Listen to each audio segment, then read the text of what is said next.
უცხოელ დიპლომატებს, ინვესტორებს, როგორც უცხოელებს, ასევე ქართველებს მივესალმები ამ ფორუმზე მონაწილეობისათვის ჩამოსულ ბიზნესმენებს, აგრეთვე მივესალმები თვითმმართველობის და რეგიონალური პოლიტიკის წარმომადგენლებს. დღევანდელი ფორუმი ძალიან მნიშვნელოვანი არის ჩვენი რეგიონისათვის, ეს გახლავთ პირველი საერთაშორისო საინვესტიციო ფორუმი და ეს განპირობებული არის იმ რეალობით, რა რეალობაც ჩვენ აქ გვაქვს, რამე თუ სახეზე გვაქვს კახეთში, ისევე როგორც მთლიანად საქართველოში ეკონომიკური ზრდა. სწორედ ამ ზრდამ განაპირობა ის აუცილებლობა, რომ უფრო მეტი ჩართულობა ყოფილიყო, როგორც ქართველი, აგრეთვე უცხოელი ინვესტორებისა რეგიონის და მთლიანად ქვეყნის განვითარებაში. ამავდროულად აღსანიშნავია ისიც, რომ მთავრობის მიერ გატარებულმა დეცენტრალიზაციის მიზანმიმართულმა პოლიტიკამ კიდევ უფრო გაზარდა ზაობა მუნიციპალიტეტებისა და რეგიონებისა იმისათვის, რომ უფრო მეტი ინიციატივა წამოვიდეს ადგილებიდან და უფრო მეტი თვითშეფასება და უფრო მეტი აქტიურობა იყოს ადგილებიდან, რამე თუ მოზიდული იყოს, რაც შეიძლება მეტი საინვესტიციო საშუალება ჩვენს რეგიონებში. ასე რომ დღევანდელი ჩვენი შეკრება, ეს არ არის შეკრება შეკრებისთვის, ეს არის ნამდვილად დაბადებული იმ რეალური მდგომარეობიდან, რა რეალურ მდგომარეობაშიც იმყოფება ჩვენი ქვეყანა და იმ ეკონომიკური ზრდის მაჩვენებელიდან, რასაც კონკრეტულად კახეთის რეგიონი თავის თავში ატარებს. მე თქვენი სახელით სურს სიტყვა გადავცე საქართველოს პრემიერ-მინისტრს ბატონ მამუკა ბახტაძეს. გთხოვთ, ბატონო პრემიერო.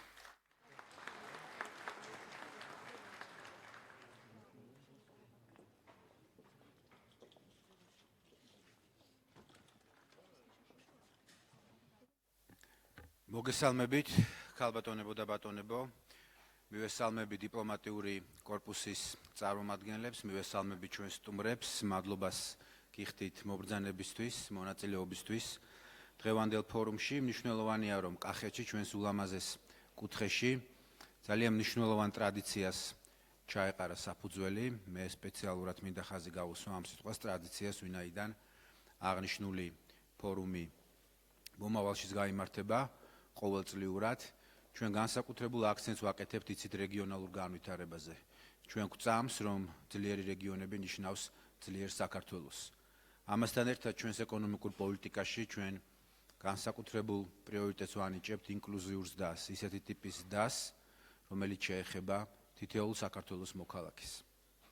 სამწუხაროდ წლების განმავლობაში გატარებულმა არასწორმა ეკონომიკურმა პოლიტიკამ ჩვენ გარკვეული პრობლემებით სავსე ეკონომიკური სტრუქტურა დაგვიტოვა მემკვიდრეობაში. და ბუნებრივია ამ ყველაფერს სჭირდება მიზანმიმართული პოლიტიკა, რომ ეს შევცვალოთ და ქართული ეკონომიკა გავხადოთ უფრო კონკურენტუნარიანი, უფრო ინკლუზიური და ამ შემთხვევაში რა თქმა უნდა რეგიონალურ განვითარებას ენიჭება განსაკუთრებული როლი.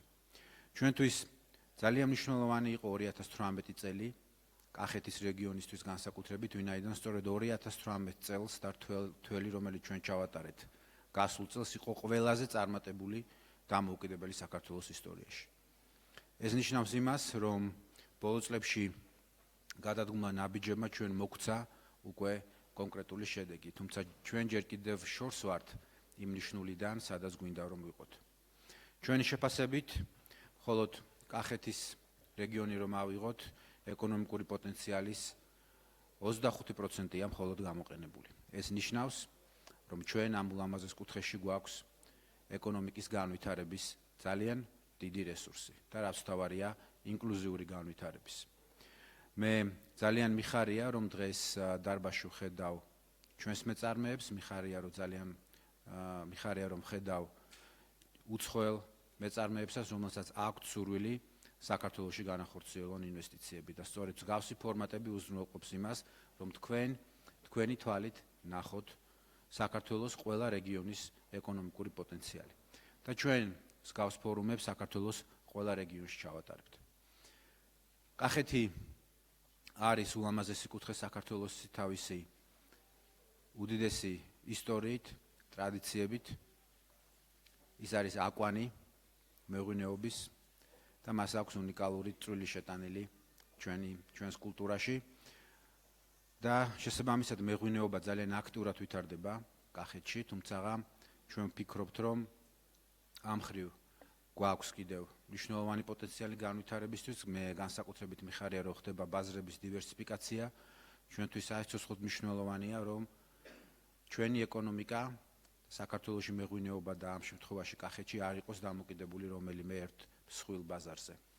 კარგია, რომ დივერსიფიკაციის პოლიტიკა აქტიურად მიმდინარეობს, თუმცა ამ ნაწილში ჩვენ ვფიქრობ, მეტი გვაქვს გასაკეთებელი და სოფლის მეურნეობის სამინისტროს აქვს კონკრეტული დავალება ამ საკითხთან დაკავშირებით მიცემული. ძალიან მნიშვნელოვანია, რომ ბოლო წლებში კაკლოვანი კულტურების პოპულარიზაცია მოხდა კახეთში. კაკლოვანი კულტურების განვითარება აქტუალური არა მხოლოდ დასავლეთ საქართველოსთვის, არამედ აღმოსავლეთ საქართველოსთვისაც და კახეთში ამ კუთხით ძალიან მნიშვნელოვანი ინვესტიციები განხორციელდა, რომელსაც მე ერთ მნიშვნელოვნად მივესალმები და რა თქმა უნდა ჩვენ გვაქვს ისეთი ტიპის კულტურები, რომელიც შეიძლება ვიღაცას ეგზოტიკად მოეჩვენოთ, მაგრამ გარწმუნებთ, საქართველოს და ამ შემთხვევაში კახეთის რეგიონს აქვს უზარმაზარი პოტენციალი და ამის მაგალითად მე შემიძლია ზეთის ხილის გაშენება მოგიყვანოთ, რომელიც ძალიან მზარდი პროდუქტია მსოფლიო ბაზარზე და საქართველოს და კახეთს ამ შემთხვევაში აქვს უნიკალური შესაძლებლობა, რომ ამ თვალსაზრისითაც დავეკიდროთ ჩვენ მსოფლიო ბაზარზე ადგილი. კახეთი ხდება ერთ-ერთი ყველაზე უფრო პოპულარული ტურისტული მიმართულება, ძალიან მნიშვნელოვანია, რომ ეს მიმართულება კიდევ უფრო გავააქტიუროთ. ეს კუთხე არის უნიკალური ისტორიის მატარებელი, ძალიან ბევრი კულტურის ძეგლი, რითაც თითოეული ქართველი ამოყობს, სწორედ არის კახეთში და ბუნებრივია ამ ნაწილში ინფრასტრუქტურის განვითარებას ენიჭება განსაკუთრებული როლი. მე მიხარია, რომ ის ინფრასტრუქტურის პროექტები, რომელიც დავგეგმეთ კახეთის რეგიონში, მიმდინარეობს გრაფიკით, ხშირ შემთხვევაში წინსრებითაც და კიდევ ერთხელ მე ყველას მინდა მოუწოდო, მათ შორის ადგილობრივ მუნიციპალიტეტებს, რომ სწორედ ეს ტემპია შესანარჩუნებელი, რომ ინფრასტრუქტურა კახეთში რაც შეიძლება დროულად განავითაროთ, ყველა სოფელში, ყველა დასახლებულ პუნქტში, რომ საშუალება გქონდეს უფრო მეტი ტურისტი მოვიზიდოთ ამ ულამაზეს კუთხეში. ამასთან ერთად ჩვენ ვახორციელებთ და 2020 წლის ზაფხულამდე დამთავრდება მნიშვნელოვანი დასახლებული პუნქტების ცენტრების რეაბილიტაცია, მათ დაუბრუნდებათ ის ისტორიული იერსახე, რაც მათ ჰქონდათ, რაც დარწმუნებული ვარ, კიდევ უფრო აამაღლებს ტურისტულ პოტენციალს ამ ულამაზეს კუთხეში. აქვე მინდა აღნიშნო, რომ ის ინფრასტრუქტურული პროექტები, რომელიც ხორციელდება, ბუნებრივია ის არ ემსახურება იმ მიზანს, რომ ჩვენ რომელიმე ერთი მიმართულება განვავითაროთ მხოლოდ. ჩვენთვის ამოსავალი წერტილი არის ინკლუზიური ზრდა, ისეთი ტიპის ეკონომიკური ზრდა, რომელიც შეეხება საქართველოს თითოეულ მოქალაქეს. და მე დარწმუნებული ვარ, კახეთის რეგიონი იქნება ყველაზე წარმატებული რეგიონი ამ პოლიტიკის რეალიზაციის შედეგად, იმიტომ რომ სწორედ კახეთში არის ის ეკონომიკური პოტენციალი, რომელიც საშუალებას მოგცემს, რომ აქ ცხოვრებმა თითოეულმა ადამიანმა თავის ოჯახში იგრძნოს ეკონომიკური წინსვლა. შარშან ჩვენ უკვე გვქონდა კონკრეტული შედეგი, ვინაიდან ეს იყოს ყველაზე წარმატებული რთველი დამოუკიდებელი საქართველოს ისტორიაში და დარწმუნებული ვარ, შემდეგი წლები იქნება კიდევ უფრო წარმატებული. ინვესტორებს მინდა მოგიწოდოთ აქტიურობისკენ უფრო მეტად ამ ულამაზეს კუთხეში და გისურვოთ წარმატებები. დიდი მადლობა.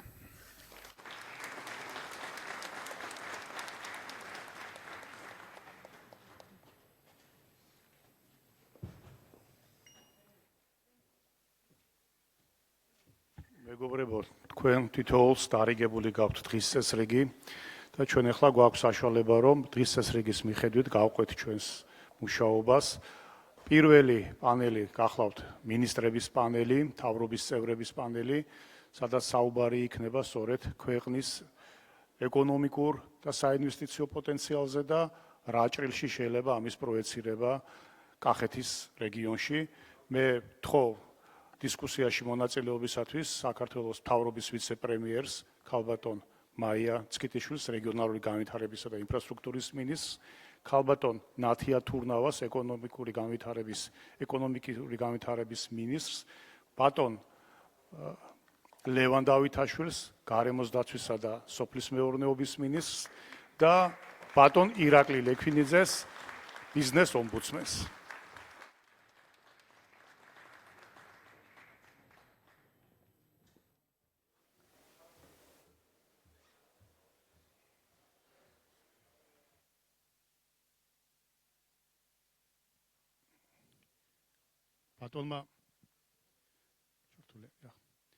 ბატონმა პრემიერმა თავის გამოსვლაში აღნიშნა ის მიმართულებები, რაც ძალიან მნიშვნელოვანი არის ჩვენი რეგიონის განვითარებისათვის და ბუნებრივია ყველა ამ მიმართულებას სოფლის მეურნეობით დაწყებულს, რომელიც წარმოადგენს საბაზისო დარგს კახეთის ეკონომიკისა და ის, რაც დღეს უკვე მთელი ქვეყნისთვის ერთ-ერთი მთავარი პრიორიტეტული მიმართულებაა განვითარებისა, ტურიზმი ხდება ძალიან აქტიური და აქტუალური მიმართულება კახეთის რეგიონისათვისაც.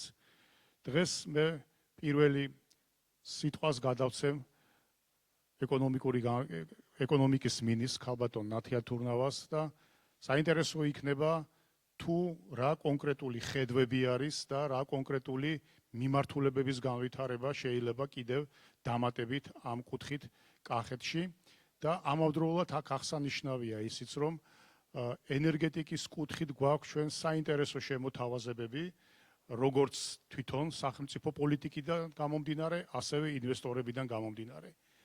აქვე დავამატებდი თუ შეიძლება ერთს, ასე თქვათ, ძალიან საინტერესო და აქტუალურ საკითხს, რომელზეც შეიძლება, ასე თქვათ, მსჯელობა დღეს უკვე ღიად, იმიტომ რომ სატრანსპორტო წვდომის ახალი საშუალებებს საჭიროებს კახეთი და ალბათ აეროპორტის თემაც გარკვეულწილად უკვე სერიოზული განხილვის საგანს წარმოადგენს როგორც კერძო ინვესტორების კუთხით და რა თქმა უნდა ასევე მთავრობის კუთხითაც. გთხოვთ, ქალბატონო ნათია. მადლობა ბატონო ირაკლი, მოგესალმებით ბატონო პრემიერო, ჩემო კოლეგებო, ჩვენო ძვირფასო ბიზნესმენებო, ინვესტორებო. ძალიან მიხარია რომ დღეს მაქვს საშუალება რომ მოგმართოთ ამ ფორუმზე. ბატონო პრემიერმა დეტალურად ისაუბრა ჩვენს ეკონომიკურ პრიორიტეტებზე, ჩვენი საინვესტიციო პოლიტიკის პრიორიტეტებზე. მე აღარ გავმეორდები, მაგრამ ვიტყვი, რომ ჩვენი სამინისტრო აქტიურად მუშაობს სხვა ჩვენს კოლეგებთან ერთად და პრემიერ-მინისტრის დავალებით, სწორედ იმ მიმართულებით, რომ ჩვენი საინვესტიციო პოლიტიკა იყოს კიდევ უფრო მეტად გახსნილი, მიუხედავად იმისა, რომ ჩვენ ვართ ერთ-ერთი ლიდერი რეგიონში და ერთ-ერთი ყველაზე მიმზიდველი საინვესტიციო ბაზარი, ეს ჯერ კიდევ არ არის საკმარისი და ჩვენ შეგვიძლია კიდევ უფრო მეტი გავაკეთოთ ამ თვალსაზრისით და განვამტკიცოთ ერთი ფანჯრის პრინციპი.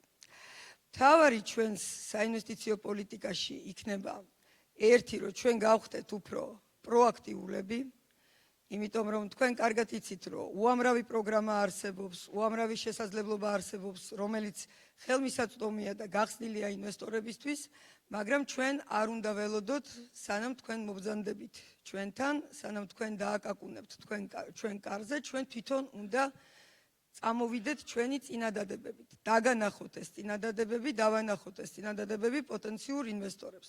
ეს არის პროაქტიულობის პრინციპი, რომელსაც ჩვენ გავატარებთ. მეორე ძალიან მნიშვნელოვანი ჩვენი პრიორიტეტი და ესეც ბრძანა ბატონმა პრემიერმა, ეს არის ჩვენი ეკონომიკური პოლიტიკის და მათ შორის საინვესტიციო პოლიტიკის მეტი ინკლუზიურობა. რა არის ინკლუზიური ეკონომიკური ზრდა? ეს არის ეკონომიკური ზრდა, რომელშიც ჩართულია ყველა და რომელიც ქმნის დოვლათს ყველასთვის, თითოეული ოჯახისთვის. როგორ მივახციოთ ამას? რა თქმა უნდა, პირველ რიგში შემოვიტანოთ მეტი რეგიონალური აქცენტი ჩვენს საინვესტიციო პოლიტიკაში. ჩვენი საინვესტიციო პოლიტიკა, რა თქმა უნდა, იქნება ორიენტირებული გლობალურ ტენდენციებზე, რაც მიმდინარეობს რეგიონში, მსოფლიოში, მაგრამ ამავდროულად ჩვენ მეტად გამოვკვეთავთ ჩვენი რეგიონების სიმდიდრეს, ჩვენი რეგიონების პოტენციალს და კონკრეტული რეგიონებისთვის გვაქვს ეს დავალება ვქმნით პროექტების პორტფელებს, რომელიც კონკრეტული რეგიონის საჭიროებებზე და შესაძლებლობებზე კიდევ უფრო მეტად იქნება მორგებული. ეს ჩვენ გვაძლევს შესაძლებლობას, რომ მეტი ადამიანი ჩავრთოთ კონკრეტული პროექტებიდან მიღებული სიკეთის გადანაწილებაში და შექმნაში. გავზარდოთ დასაქმება. ხელი შეუწყოთ ადგილობრივ წარმოებას. კახეთი ამ თვალსაზრისით არის ერთ-ერთი გამორჩეული რეგიონი. ნებისმიერი დარგი, რომელიც ჩვენ შეიძლება დავასახელოთ, ვერ ვიპოვით დარგს, რომელიც არ შეიძლება აქ განვითარდეს. თუმცა არის კონკრეტული დარგები და ბატონმა ირაკლიმაც გუბერნატორმა ეს ბრძანა, სადაც ამთავითვე უკვე დაწყებული ახალი პროექტები და ჩვენგან სჭირდება მცირედი ხელშეწყობა იმისთვის, რომ ეს დარგები მეტად განვითარდეს. დავიწყებ ჩემი საყვარელი დარგით ენერგეტიკით. ენერგეტიკის თვალსაზრისით ზოგადად ბევრმა თქვენთაგანმა იცის, რომ ჩვენ ვაწარმოებთ პრაქტიკულად რევოლუციურ რეფორმას. ჩვენ გვაქვს აღებული ვალდებულებები ჩვენი ევროპელი პარტნიორების წინაშე, ასოცირების ხელშეკრულების ფარგლებში. 2017 წლიდან ჩვენ საქართველოს გავხდით ენერგეტიკული თანამეგობრობის სრულფასოვანი წევრი. ეს ნიშნავს პასუხისმგებლობას, მაგრამ ეს ნიშნავს შესაძლებლობას. შესაძლებლობა გვაქვს, რომ გარდავიქმნათ უახლოეს რამოდენიმე წელიწადში ევროპული ტიპის მწვანე ეკონომიკად. მათ შორის ევროპული ტიპის მწვანე ენერგეტიკის საფუძველზე. ჩვენ შევქმნით კონკურენტული ბაზარი, დავიწყეთ ენერგეტიკული ბაზრის გახსნა, შევქმნით ძლიერი მომხმარებლები, დამოუკიდებელი მომხმარებლები ამ ბაზარზე და ეს მეტ სტიმულს ქმნის მეტი განახლებადი ენერგიის წყაროს განვითარებისთვის. ამ მიმართულებით კახეთს შეუძლია თავისი ძალიან მნიშვნელოვანი სიტყვა თქვას. და მე დავიწყებ ისეთი სფეროთი, რომელიც შედარებით ახალია, არ არის ჯერ კარგად განვითარებული და პირველად სწორედ კახეთში განვითარდება. ეს არის მზის ენერგეტიკა. რადგან კახეთი არის ის რეგიონი, სადაც უკვე ჩვენ პირველ 5 მეგავატიან მზის სადგურს ვავითარებთ, კერძოდ საგარეჯო ჯოს რაიონში, უდაბნოში და ეს პროექტი ძალიან მალე გახდება ოპერაბელური. გარდა ამისა, ერთად მუშაობთ ძალიან აქტიურად, მათ შორის გუბერნატორთან. უახლოეს პერიოდში ევროპის რეკონსტრუქციისა და განვითარების ბანკის მხარდაჭერით მზად ვართ, რომ გამოვაცხადოთ ტენდერი 30-დან 50 მეგავატზე ახალი მზის ფოტოვოლტაიკურ ტექნოლოგიაზე დაფუძნებული ელექტროსადგურის მშენებლობაზე, ფლობაზე და ოპერირებაზე სწორედ კახეთის რეგიონში. იმიტომ რომ კახეთი ამ თვალსაზრისით არის გამორჩეული თავისი ბუნებრივი პირობებით, რადგან საჭირო არის ამისთვის ფართობი, თავისუფალი მიწები და ეს ჩვენ აქ გაგვაჩნია და საჭირო არის მზის საკმარისი აქტიურობა და ჩვენი კვლევები გვიჩვენებს, რომ კახეთი სწორედ არის მორგებული ამ სფეროს და ამ განვითარებას. რაც შეეხება ტრადიციულ მწვანე ენერგეტიკას, ჰიდროსადგურებს, ამ თვალსაზრისითაც კახეთი ძალიან გამორჩეული არის. ჩვენ დღეის მდგომარეობით 2012 წლიდან მოყოლებული განსაკუთრებით აქტიურად ვავითარებთ ჩვენ მცირე ჰიდროსადგურებს. მიუხედავად იმისა, რომ მეტი გამოწვევა გვაქვს, რა თქმა უნდა, აქ მეტი კომუნიკაცია გვჭირდება, მეტად ვაქცევთ ყურადღებას გარემოს დაცვით, ეკოლოგიურ პირობებს, იმიტომ რომ ამ თვალსაზრისითაც ჩვენ მეტად ვართ უკვე ინტეგრირებულები, ევროპულ სტანდარტებს მორგებულები და ევროპულ მოთხოვნებს ინტეგრირებულები, მაგრამ მიუხედავად ამისა ეს პროცესი ვითარდება სწრაფად.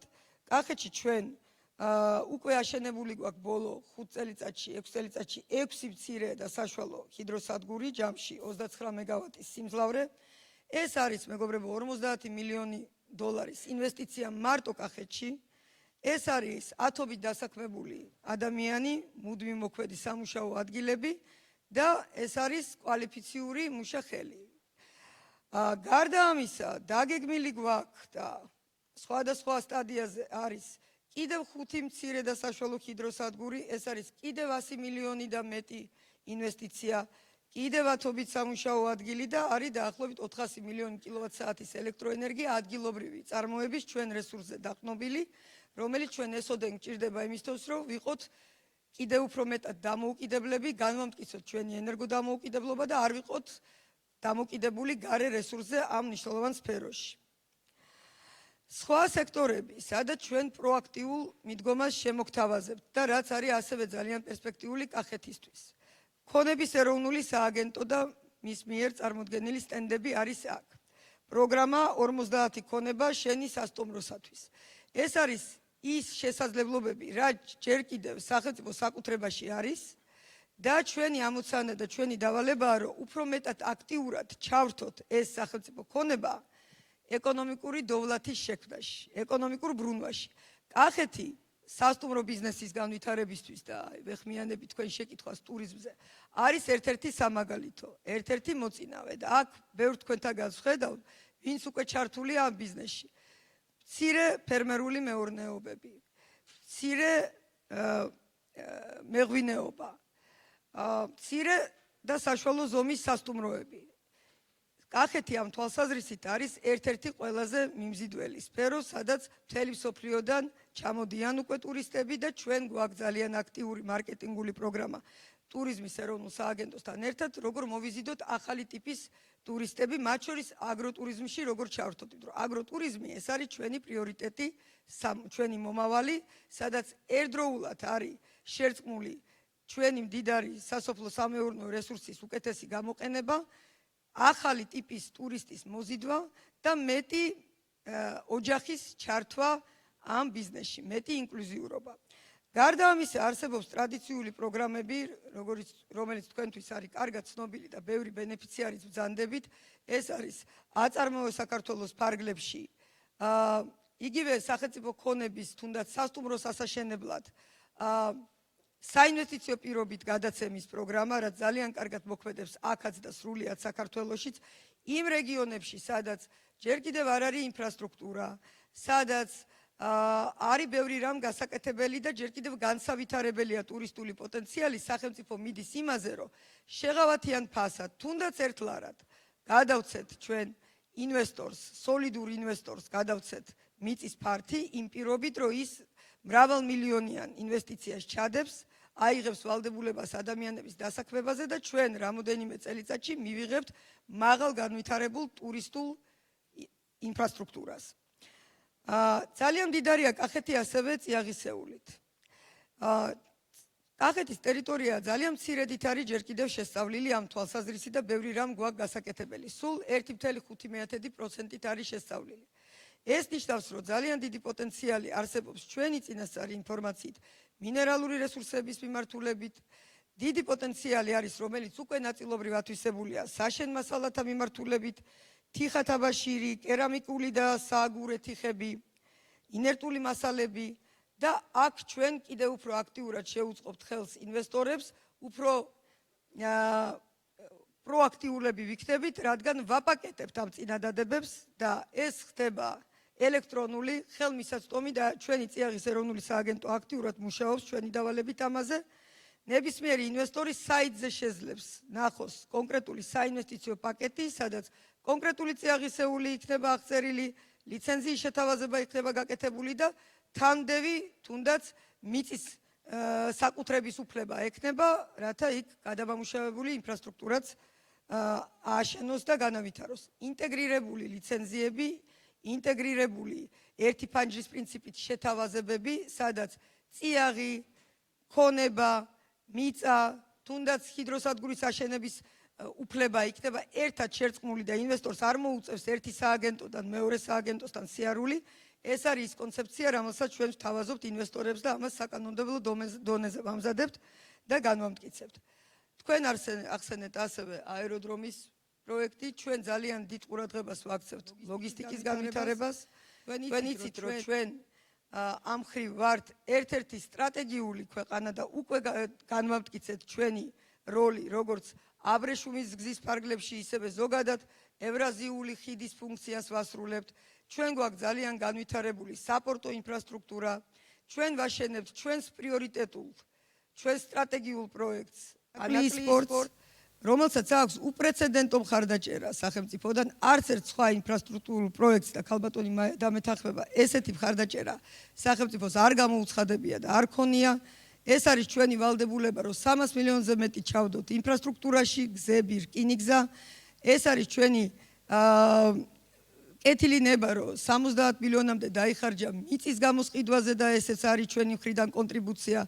ეს არის ჩვენი დავალებით საპარტნიორო ფონდის აქტიური თანამონაწილეობა ამ პროექტში 100 მილიონ დოლარზე მეტი თანაინვესტირება. ასეთ პირობებში ეს პროექტი არის განწირული წარმატებისთვის.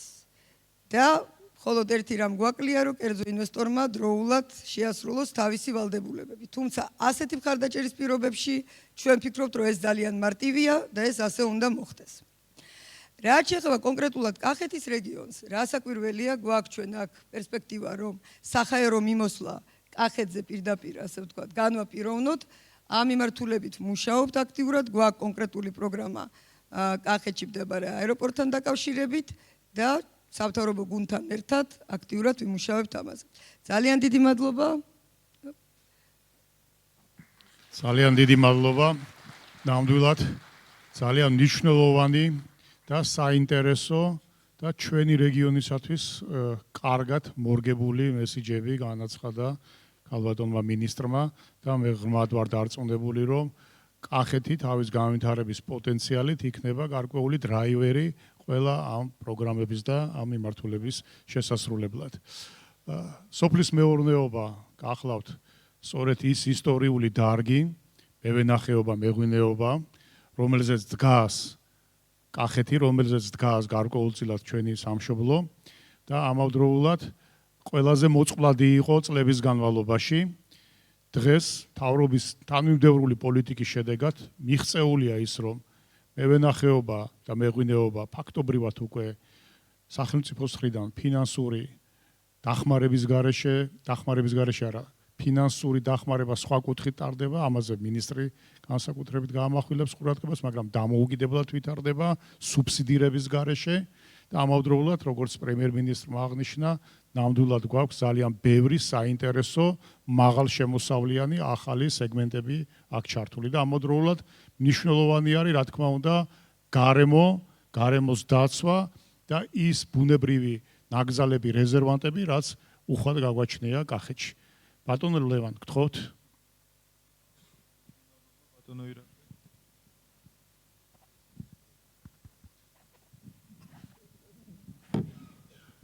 დიდი მადლობა ბატონო ირაკლი, ბატონო პრემიერ-მინისტრო, მე უფე მოგესალმებით პატივცემულო სტუმრებო, მადლობას გიხდით დღევანდელ ფორუმში მონაწილეობისთვის. ჩვენთვის მართლაც კახეთის რეგიონი გამორჩეულია ჩვენი დარგის კუთხით, იმიტომ რომ კახეთის რეგიონს განსაკუთრებული სასოფლო-სამეურნეო პოტენციალი გააჩნია და როგორც თქვენც აღნიშნეთ, მას გააჩნია ასევე განსაკუთრებული ლამაზი ბუნებრივი პირობები, რომელიც ასევე ეკონომიკური შესაძლებლობების საშუალებას გვაძლევს. პირველ რიგში მინდა მოკლედ მოგახსენოთ სოფლის მეურნეობაში მიმდინარე ტენდენციების შესახებ, ძალიან მოკლედ მოგცემთ პატარა სტატისტიკას, რომელიც დინამიკას აჩვენებს სოფლის მეურნეობის განვითარების ბოლო წლებში. იცით, რომ აგრარული სექტორი ჩვენთვის 2013 წლიდან განსაკუთრებული პრიორიტეტია ეკონომიკური განვითარების ჭრილში და შესაბამისად სახელმწიფო აქტიურად მუშაობს სოფლის მეურნეობის სექტორის განვითარების მიმართულებით, ახალი სტრატეგიული გეგმა გვაქვს და ამ სტრატეგიული გეგმის შესრულებას ვახორციელებთ. 2018 წლის მონაცემებს მოვიყვან, 2018 წელს აგროსასუსათო სექტორის გამოშვება 2017 წელთან შედარებით დაახლოებით 9 მილიარდი ლარით გაიზარდა. ეს დაახლოებით 5.1%-ია და რომ შევადაროთ 2012 წლიდან 2018 წლის ჩათვლით 2.8 მილიარდი ლარით გაიზარდა. ეს არის დაახლოებით 42%-იანი ზრდა, რაც წლიურად საშუალოდ 6%-იან ზრდას გვაძლევდა აგროსასუსათო სექტორის გამოშვების და მთლიანად აგროსასუსათო სექტორი ჩვენს ეკონომიკაში 9.3 მილიარდ ლარს წარმოადგენს. ეს არის საკმაოდ მნიშვნელოვანი რიცხვები. ვფიქრობ, რომ საინტერესოა ასევე აღინიშნოს ის, რომ ეს არის მნიშვნელოვანი შემოსავლის წყარო ჩვენი მოსახლეობისთვის და 2018 წელს 17 წელთან შედარებით კონკრეტულად კახეთის რეგიონში 26%-ით გაიზარდა ერთჩინა მეურნეობაზე შემოსავალი აგროსასუსათო პროდუქციის რეალიზაციის შედეგად და ზოგადად კახეთის წვლის ვიტყვის საქართველოს სოფლის მეურნეობაში, რო წარმოვიდგინოთ დაახლოებით 15%-ს მთლიან შიდა პროდუქტში, ანუ სოფლის მეურნეობის ნაწილში კახეთის რეგიონი იკავებს. ვფიქრობ, რომ ეს საკმაოდ შთამბეჭდავი რიცხვებია კახეთის რეგიონისთვის. კახეთის რეგიონს განსაკუთრებული პოტენციალი გააჩნია სოფლის მეურნეობაში, ეს ბუნებრივი პირობებით არის განპირობებული. ბატონმა პრემიერმაც ამაზე ისაუბრა, რომ ჩვენ გვაქვს ტრადიციული კულტურები, რომელიც სოფლის მეურნეობის ხერხემალია, მაგრამ არის ახალი ისეთი კულტურები, რომლებიც ასევე ძალიან საინტერესოა განვითარების თვალსაზრისით და აქ ჩვენ მეტ ინვესტიციებს ველოდებით. კერძოდ, ყველა ვსაუბრობ ძირითადად კახეთის რეგიონი ასოცირდება მევენახეობა, მეღვინეობის დარგთან. თუმცა ამას ბოლოს შევეხები, ვიტყვი სხვა დარგების შესახებ, რომელიც ასევე ძალიან მნიშვნელოვანია, მაგრამ საინვესტიციო კუთხით ჩვენი პოლიტიკა როგორია, ამაზეც 2-3 სიტყვით მოგახსენებთ. ჩვენი მიდგომა არის მეტი კერძო ინვესტიცია სოფლის მეურნეობაში. ჩვენ გვჭირდება სოფლის მეურნეობის განვითარებისთვის კერძო ინვესტიციები. თუმცა იმისთვის, რომ ჩვენ ეს ინვესტორმა ტვირთი აწიოს, გარკვეული თანადაფინანსების ინსტრუმენტებს, მექანიზმებს ვიყენებთ. მაგალითისთვის მოვიყვან ერთი უნივერსალური ჰორიზონტალური პროგრამა, რომელიც შეღავათიანი აგროკრედიტის სახელით ხორციელდება საქართველოში ბოლო წლების განმავლობაში. მხოლოდ კახეთის რეგიონში გაცემული აგროკრედიტის ფარგლებში სესხები 9 მილიარდ ლარს წარმოადგენს, დამატებით არის 100 მილიონი დოლარის სესხი გაცემული. ეს არის მხოლოდ ძირითად საშუალებებში. დაახლოებით 400-500 მილიონით არის საბრუნავი საშუალებები დაკრედიტებული, თუმცა 9 მილიარდი ლარი პლუს 100 მილიონი დოლარი ძირითად საშუალებებში მხოლოდ საკრედიტო რესურსი, რომელსაც ემატება საკუთარი სახსრები, ემატება სხვადასხვა ტიპის საგრანტო დაფინანსებები, ფიქრობ, რომ მნიშვნელოვანი საინვესტიციო წყაროა იმისთვის, რომ სოფლის მეურნეობის პოტენციალი განვავითაროთ. ამის შედეგად ჩვენ რა მივიღეთ? დაახლოებით ჩვენ მივიღეთ მხოლოდ კახეთის რეგიონში 100-მდე ახალი საწარმო და დაახლოებით 400-მდე საწარმოს გაფართოება გადაიარაღება. ეს არის მხოლოდ საკრედიტო რესურსები. ჩვენ გვაქვს საგრანტო ინსტრუმენტები, რომლის მიხედვითაც კახეთის რეგიონში 10-მდე ახალი საწარმო ჩამოყალიბდა. ეს არის გადამამუშავებელი მრეწველობის საწარმოები, იმიტომ რომ ჩვენი მიდგომა არის ღირებულებათა ჯაჭვის სტიმულირება, ეს არ არის მხოლოდ პირველადი წარმოების დახმარება, მაგრამ პირველადი წარმოების სტიმულს გააჩენს ზუსტად პირველადი წარმოების დაბინავების შესაძლებლობა და ამ კუთხით ძალიან მნიშვნელოვანია გადამუშავების ინდუსტრიის, მე ვფიქრობ, რეაბილიტაცია, იმიტომ რომ საქართველო ამ კუთხით იყო ყოველთვის ძლიერი, საქართველოში კახეთის რეგიონიც გამოირჩეოდა ამ მიმართულებით, მაგრამ ჩვენ მივიღეთ რაღაც მდგომარეობა რამდენიმე წლის წინ, როდესაც ფაქტიურად არ ქონა გადამამუშავებელი ინდუსტრია, მათ შორის იგივე მეღვინეობა, მევენახეობაშიც საკმაოდ ნაკლები იყო გადამამუშავებელი სიმძლავრეები და ეს რა თქმა უნდა არ იყო მოტივატორი იგივე პირველადი წარმოების პოტენციალის გამოყენების. ამიტომ მოსავლის დაბინავების პრობლემის მოსაგვარებლად აქ სტიმულირება ჩვენი აზრით არის წამახალისებელი მათ შორის პირველადი წარმოების. ამის შედეგად ჩვენ მივიღეთ დღეს ფაქტიურად ყველა მიმართულებით, საკვები მიმართულებით გადამამუშავებელი საწარმოები კახეთში. აქ პოტენციალი ძალიან დიდია. მე მეწარმე ინვესტორებისთვის ვამბობ და ჩვენ შეგვიძლია სახელმწიფო პროგრამების გამოყენებით და თქვენი ინვესტიციებით მართლა ხელშესახების შედეგი დავდოთ, ასევე სამაცივრო შემნახველი მეურნეობები, რომელიც ასევე ძალიან მნიშვნელოვანია და აქაც სახელმწიფო საგრანტო დაფინანსებით ეხმარება ინვესტორებს, რომ მოვიზიდოთ კერძო სექტორიდან ინვესტიციები და მეორე მხრივ მოაგვაროთ მოსავლის დაბინავების პრობლემას, სტიმული მივცეთ პირველად წარმოებას, ფერმერებს და ეს საკონსოლიდაციო ცენტრები არის ის მნიშვნელოვანი რგოლი ღირებულებათა ჯაჭვის, რომელიც ადგილობრივ პროდუქციას გაიტანს საზღვარგარეთ, გაიტანს საექსპორტო ბაზრებზე და კახეთში წარმოებული პროდუქციის დიდ ნაწილს მათ შორის გააჩნია დიდი საექსპორტო პოტენციალი. ასეთ პროგრამებში სახელმწიფო მონაწილეობს 50%-იანი თანადაფინანსებით, გრანტებით და ეს არის მე ვფიქრობ უნიკალური შესაძლებლობა, რომ დღეს ძალიან სწრაფი ტემპით მივიღოთ განვითარება. ეხლა რაც შეეხება გარკვეულ დარგებს შევეხები ძალიან მოკლედ პირველადი წარმოების კუთხით, მე დავიწყებდი მაინც ზეთისხილის დარგით, როგორც პრემიერ-მინისტრმაც აღნიშნა, ეს შეიძლება ახალი გარკვეულად ნიშური პროდუქტია, მაგრამ ვფიქრობ, რომ ძალიან საინტერესო კულტურაა, რომელიც ჩვენ შეიძლება წარმოებაში დავუბრუნოთ და ისეთი ტერიტორიები ავითვისოთ კახეთის, რომელიც კონკურენციაში არ შედის სხვა მაღალი ღირებულების სასოფლო-სამეურნეო კულტურებთან და საქართველოს ზეთისხილის წარმოების რუკაზე დავამკვიდროთ. უკვე პროექტი დანერგე მომავალი, რომელიც ჩვენი თანადაფინანსების პროექტია მრავალწლიანი კულტურების გაშენების კუთხით, 350 ჰექტარი პლანტაცია ზეთისხილის არის დაფინანსებული. თუმცა ამის მიღმა არის კერძო ინვესტიციები, რომელშიც სახელმწიფო არ მონაწილეობდა, არის სხვა ინვესტიციები, იგივე საკრედიტო რესურსით გაშენებული ბაღები და საქართველოს უკვე დაიწყო მათ შორის მზაპროდუქტის წარმოება, აქაც სახელმწიფოს თანადაფინანსებით შეიქმნა პირველი ზეთისხილის ზეთის მწარმოებელი ქარხანა.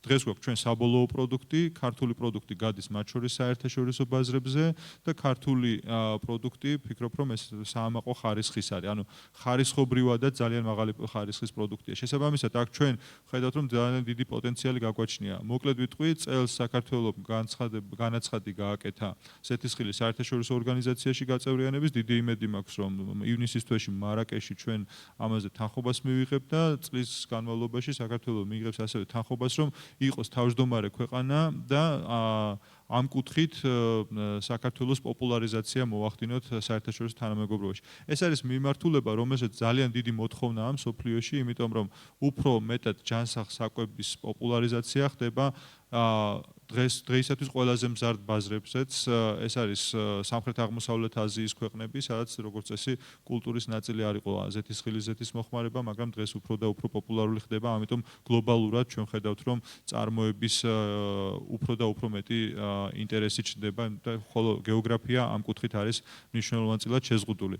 ასეთივეა კაკლოვანი კულტურები, რომლებიც ასევე აღნიშნა საქართველოს პრემიერ-მინისტრმა თავის გამოსვლაში.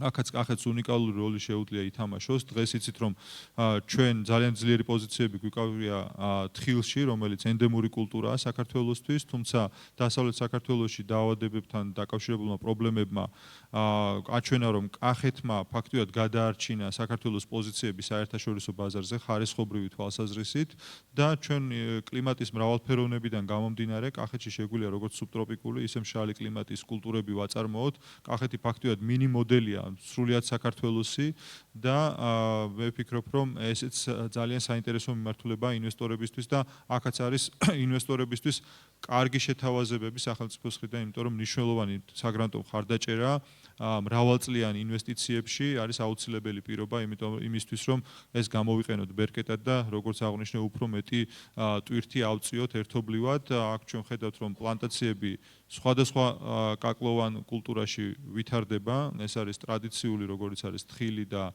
კაკალი, თუმცა საქართველო არის ასევე საქართველოს ენდემური კულტურები, ასევე ნუში და საქართველოს როგორც ღვინის სამშობლოა, ისე სამშობლოა ამ კაკლოვანი კულტურების, ამიტომ ნუშის და კაკლის განვითარებას ჩვენ ვხედავთ ძალიან სწრაფი ტემპებით, მთელი საქართველოს მასშტაბით, განსაკუთრებით კახეთში, სადაც კლიმატური პირობები სრულიად შესაბამისია. ვფიქრობ, რომ საქართველოს საექსპორტო პოტენციალის კუთხით ამ პროდუქტებს გააჩნია განსაკუთრებული შესაძლებლობები და საქართველოსში საინვესტიციო კუთხითაც ძალიან საინტერესო მიმართულებებია. ერთ კულტურას შევეხები კიდე კაკლოვნებში, ეს არის ფისტის კულტურა, რომელიც ძალიან უცხო და ახალია, ეს არ არის ტრადიციული წარმოების კულტურა საქართველოსთვის, თუმცა აქაც არ შეიძლება არ აღინიშნოს ის კლიმატური წინაპირობა, რომელიც ამ კულტურის განვითარების საშუალებას გვაძლევს, იმიტომ რომ იცით თქვენ, იგივე ვაშლოვანის ნაკრძალში ჩვენ გვაქვს ველური საქსაღაჭის 1000-ლოვანი ხეები და ეს არის გარკვეული წინაპირობა ბიძგი იმისა, რომ საქართველოში შეიძლება კულტურული ფისტის კულტურა განვავითაროთ, რომელიც ყველაზე ძვირადღირებული კაკლოვანი კულტურაა, რომელსაც ასევე მზარდი ბაზარი გააჩნია მსოფლიოში და ძალიან საინტერესო საექსპორტო მიმართულება იქნება. ეს რაც შეეხება სიახლეებს, რაც შეეხება ტრადიციულ მიმართულებებს, კახეთი გამოირჩევა სხვადასხვა კურკოვანი პროდუქციის ტრადიციული წარმოებით. კახეთი არის ძირითადი საწარმოო რეგიონი ჩვენთან სხვადასხვა კურკოვანი პროდუქციის, მათ შორის ატმის, ვაშლატამას და ასე შემდეგ და დეტალებზე აღარ ვისაუბრებ.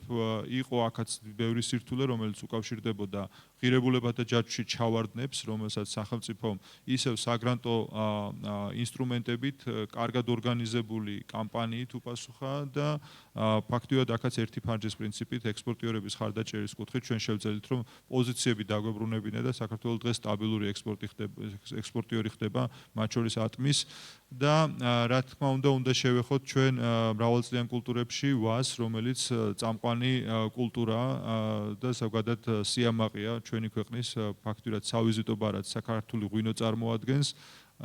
ბევრი სირთულე ამ დარგმა გადაიარა მათ შორის კახეთში.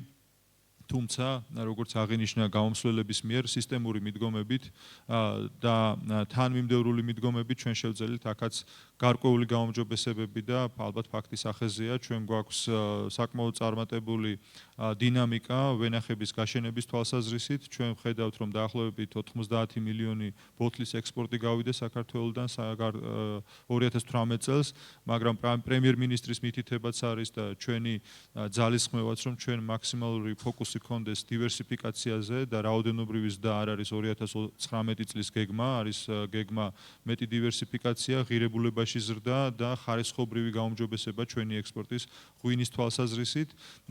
თუმცა ღვინის დარგს ძალიან ბევრი თანმდევი ეფექტი გააჩნია, იმიტომ რომ როდესაც ჩვენ ვსაუბრობთ ტურიზმის განვითარებაზე, რაც ჩვენს ეკონომიკაში მნიშვნელოვან როლს თამაშობს, ეს დიდწილად დაკავშირებულია აგროტურიზმთან და პირველ წილად დაკავშირებულია ალბათ ღვინის ტურიზმთან, იმიტომ რომ ღვინის ტურიზმი იყო ის ბიძგი, რომელმაც ზოგადად აგროტურიზმის დინამიკა შექმნა ქვეყანაში. ტურიზმის პირველი ელემენტები გააჩინა კახეთის რეგიონშიც და დღესაც რომ ასეთ ლამაზ სასტუმროში ვიმყოფებით, რომელსაც ძალიან დიდი ტრადიციები გააჩნია, ესეც ღვინის ტურიზმის და ღვინის თემატიკის გარშემო შექმნილი და განხორციელებული ინვესტიცია, რომელსაც ასლოვანი ტრადიციები გააჩნია. ეს არის ნათელი მაგალითი დადასტურება იმის, რომ აქ პოტენციალი დიდია და ჩვენ შეგვიძლია ასეთი ძალიან ბევრი მიზიდულობის ცენტრი გქონდეს ისევ კახეთის რეგიონში. ასევე არ შეიძლება არ შევეხო უბრალოდ მევენახეობის დარგს, ჩვენ თქვით რომ შეიძლება პირდაპირ ფასის სუბსიდირებიდან გამოვედით, მაგრამ ჩვენ გვჭირდება მეტი ხარისხიანი ვენახი და ამ კუთხით სახელმწიფო ახალ ინსტრუმენტს სთავაზობს ინვესტორებს, რომ იშვიათი ჯიშები, რომელთაც კახეთიც მდიდარი იყო, დაუბრუნოთ წარმოებაში და ინდუსტრიულ ჯიშებს, ქაცთელს და საფერავს დაუმატოთ ის მაღალი ღირებულების ძალიან საინტერესო ტრადიციული ჯიშები და ამ ვენახების გაშენებაში სახელმწიფო დღეს თანადაფინანსებით იღებს მონაწილეობას პროექტში დანერგე-მომავლის ფარგლებში და აქაც ვფიქრობ, რომ ძალიან დიდი ახალი შესაძლებლობები ჩნდება ხარისხობრივად ახალი ღვინოების წარმოების. არ შეიძლება არ აღინიშნოს, რომ კახეთის მიკროკლიმატი და კლიმატური ზონები გამორჩეულია. ჩვენ იცით, რომ 18 დარეგისტრირებული დაცული ადგილწარმოშობის დასახელება გვქონდა ღვინოში, ასევე სურსათის სხვადასხვა პროდუქტში. ღვინოზე ვიტყვი, რომ აქედან 16 კახეთზე მოდიოდა, ჩვენ დავამატეთ 2018 წელს ხაშმის საფერავი, რომელიც საყოველთაოდ ცნობილია, განსაკუთრებულია თვისებები და გამორჩეულია. მაგრამ ეს არ იყო რეგისტრირებული დაცული დასახელება და შეემატა დაცვის და სახელმწიფო კონტროლის ფარგლებს. ამ კუთხით იცით, რომ განსაკუთრებული კონტროლი ხორციელდება იმ ძალიან ცნობილი დასახელებების წარმოების მიმართულებით, როგორიც არის წინანდალი, სადაც ვიმყოფებით პირველ რიგში, მუკუზანი, ქინძმარაული, ნაფარეული თუ სხვა და სხვა და მთელი რიგი სახელმწიფო კონტროლის მექანიზმები ამ ღვინოების რეპუტაციას, რა თქმა უნდა, ხელს უწყობს, რეპუტაციის ამაღლებას. და ეს ასეც გაგრძელდება, იმიტომ რომ ეს არის ვფიქრობ ისტორიული მემკვიდრეობა, ღირებულება, რომელიც კახეთს გააჩნია და შეუდარებელია. ეს კიდევ განვითარდება, ჩვენ გვექნება კვლევების შესწავლა მუშაობა სექტორთან, იმისთვის რომ პოპულარიზაცია მოხდეს ამ მიმართულებების. რაც შეეხება მესაქონლეობის და მეცხოველეობის სექტორს, რომელიც ჩვენი სოფლის მეურნეობის წარმოების დაახლოებით 50%-ზე მეც წარმოადგენს, აქაც არ შეიძლება არ აღვნიშნო კახეთის უნიკალური შესაძლებლობები, იმიტომ რომ კახეთი არის ფაქტიურად უკვე თითქმის ერთადერთი რეგიონი, სადაც მეცხვარეობის დარგი არის წარმატებით შენარჩუნებული. ეს არის სექტორი, რომელიც ჩვენთვის საექსპორტოდ ძალიან მნიშვნელოვანია. ეს არის მათ შორის მნიშვნელოვანი სოფლის განვითარების კუთხით და ტრადიციული მეურნეობის შენარჩუნების თვალსაზრისით, მათ შორის კულტურის და კულტურული ლანდშაფტების შენარჩუნების თვალსაზრისით გააჩნია ძალიან დიდი მნიშვნელობა და ეს დარგი დღეს გაჯანსაღებულია.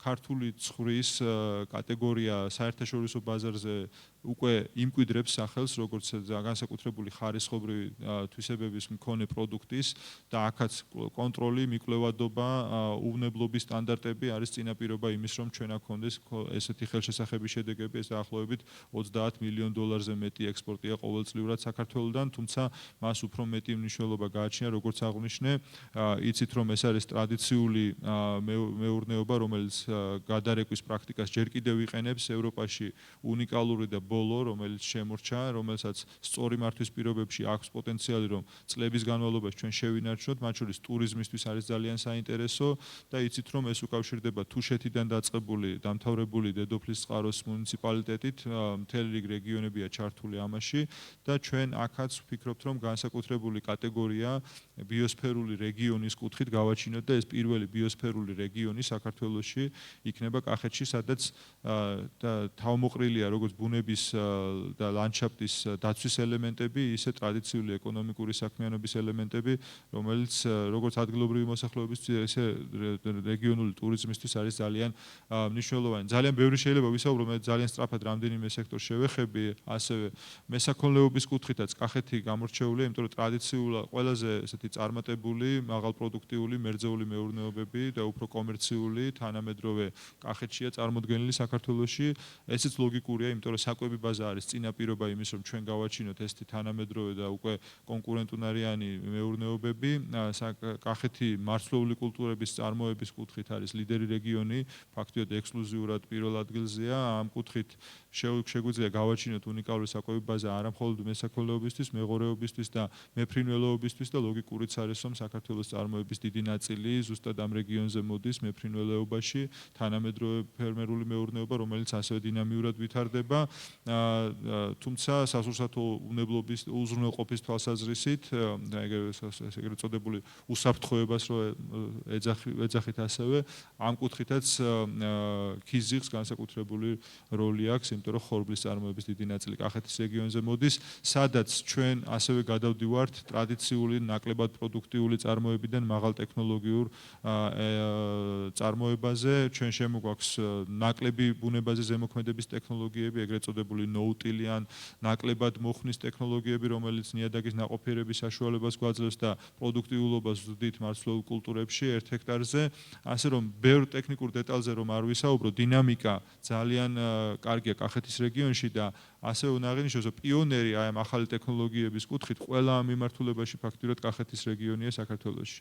მრავალწლიანი ბაღების, მეცხოველეობის, მესაქონლეობის, ერთწლოვანი კულტურების კუთხით ყველგან კახეთის რეგიონი ლიდერობს და ეს არ ნიშნავს, რომ ჩვენ პოტენციალი გამოვიყენეთ. ჩვენ პოტენციალის ძალიან მცირე ნაწილი გამოვიყენეთ მხოლოდ სოფლის მეურნეობის თვალსაზრისით, სოფლის მეურნეობის პროდუქტების გადამუშავების თვალსაზრისით, აგროტურიზმის თვალსაზრისით და აქ ყველგან არის განვითარების დიდი საშუალებები და ინვესტიციების დიდი რესურსი და მოუწოდებ პოტენციური ინვესტორებს დაინტერესდნენ ამ კუთხით. სამინისტრო მზადაა, რომ მეტი ინფორმაცია, კვლევა და ტექნიკური დახმარება გაუწიოს ყველა დაინტერესებულ მხარეს და სულ 2 წუთით შევეხებით დაცულ ტერიტორიებს და ბიომრავალფეროვნებას. კახეთი ამ კუთხითაც გამოირჩევა, იმიტომ რომ ჩვენ გვაქვს სუბტროპიკული ნაკრძალი, პირველი ნაკრძალი საქართველოში, ლაგოდეხი, რომელიც ფაქტიურად რუსეთის იმპერიაშიც პირველი დაცული ტერიტორია იყო, რომელსაც დიდი ისტორია გააჩნია უკვე, თუმცა აქ არის ძალიან ბევრი სხვადასხვა ტიპის დაცული ტერიტორია, სხვადასხვა ხარისხის ბუნების დაცვის საერთაშორისო კავშირის კატეგორიების მიხედვით რო ვისაუბროთ, მათ შორის ჩვენ გვაქვს იცით საინტერესო აღკვეთილები, სადაც შეიძლება მათ შორის მეურნეობების განვითარება. ყველა ეს დაცული ტერიტორია, რომელიც ფაქტიურად უნიკალურია ევროპაში და ევროპისთვის განსაკუთრებულ ღირებულებას წარმოადგენს, არის მიზიდულობის წყარო ტურისტებისთვის. თუმცა აქ ყველგან გვჭირდება ტურისტული ინფრასტრუქტურა, ეკოტურისტული სერვისების განვითარება, იმისთვის რომ პოტენციალი გამოვიყენოთ და აქაც ძალიან დიდი რესურსი არსებობს, როგორც ადგილობრივი მოსახლეობისთვის, მცირე საქმიანობების განვითარების კუთხით, ისე მსხვილი ინვესტიციებისთვის, სადაც საუბარია უკვე სასტუმრო ან დასასვენებელ ინფრასტრუქტურის მოწყობაზე. ასე რომ კახეთის შესაძლებლობები არის ძალიან დიდი, მოლოდინები არის ძალიან ოპტიმისტური და კახეთის რეგიონს უსურვებ ამ პოტენციალის ათვისებას.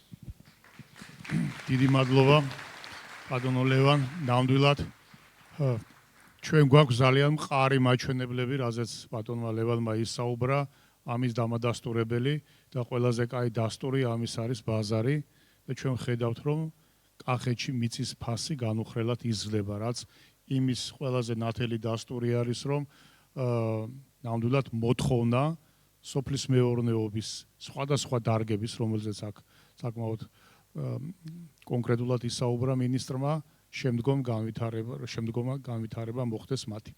ამავდროულად ჩვენ გვაქვს გამოწვევა და ეს ეხება არა მარტო სოფლის მეურნეობას, არამედ ეხება ზოგადად ყველა დარგს და ყველა მიმართულებას.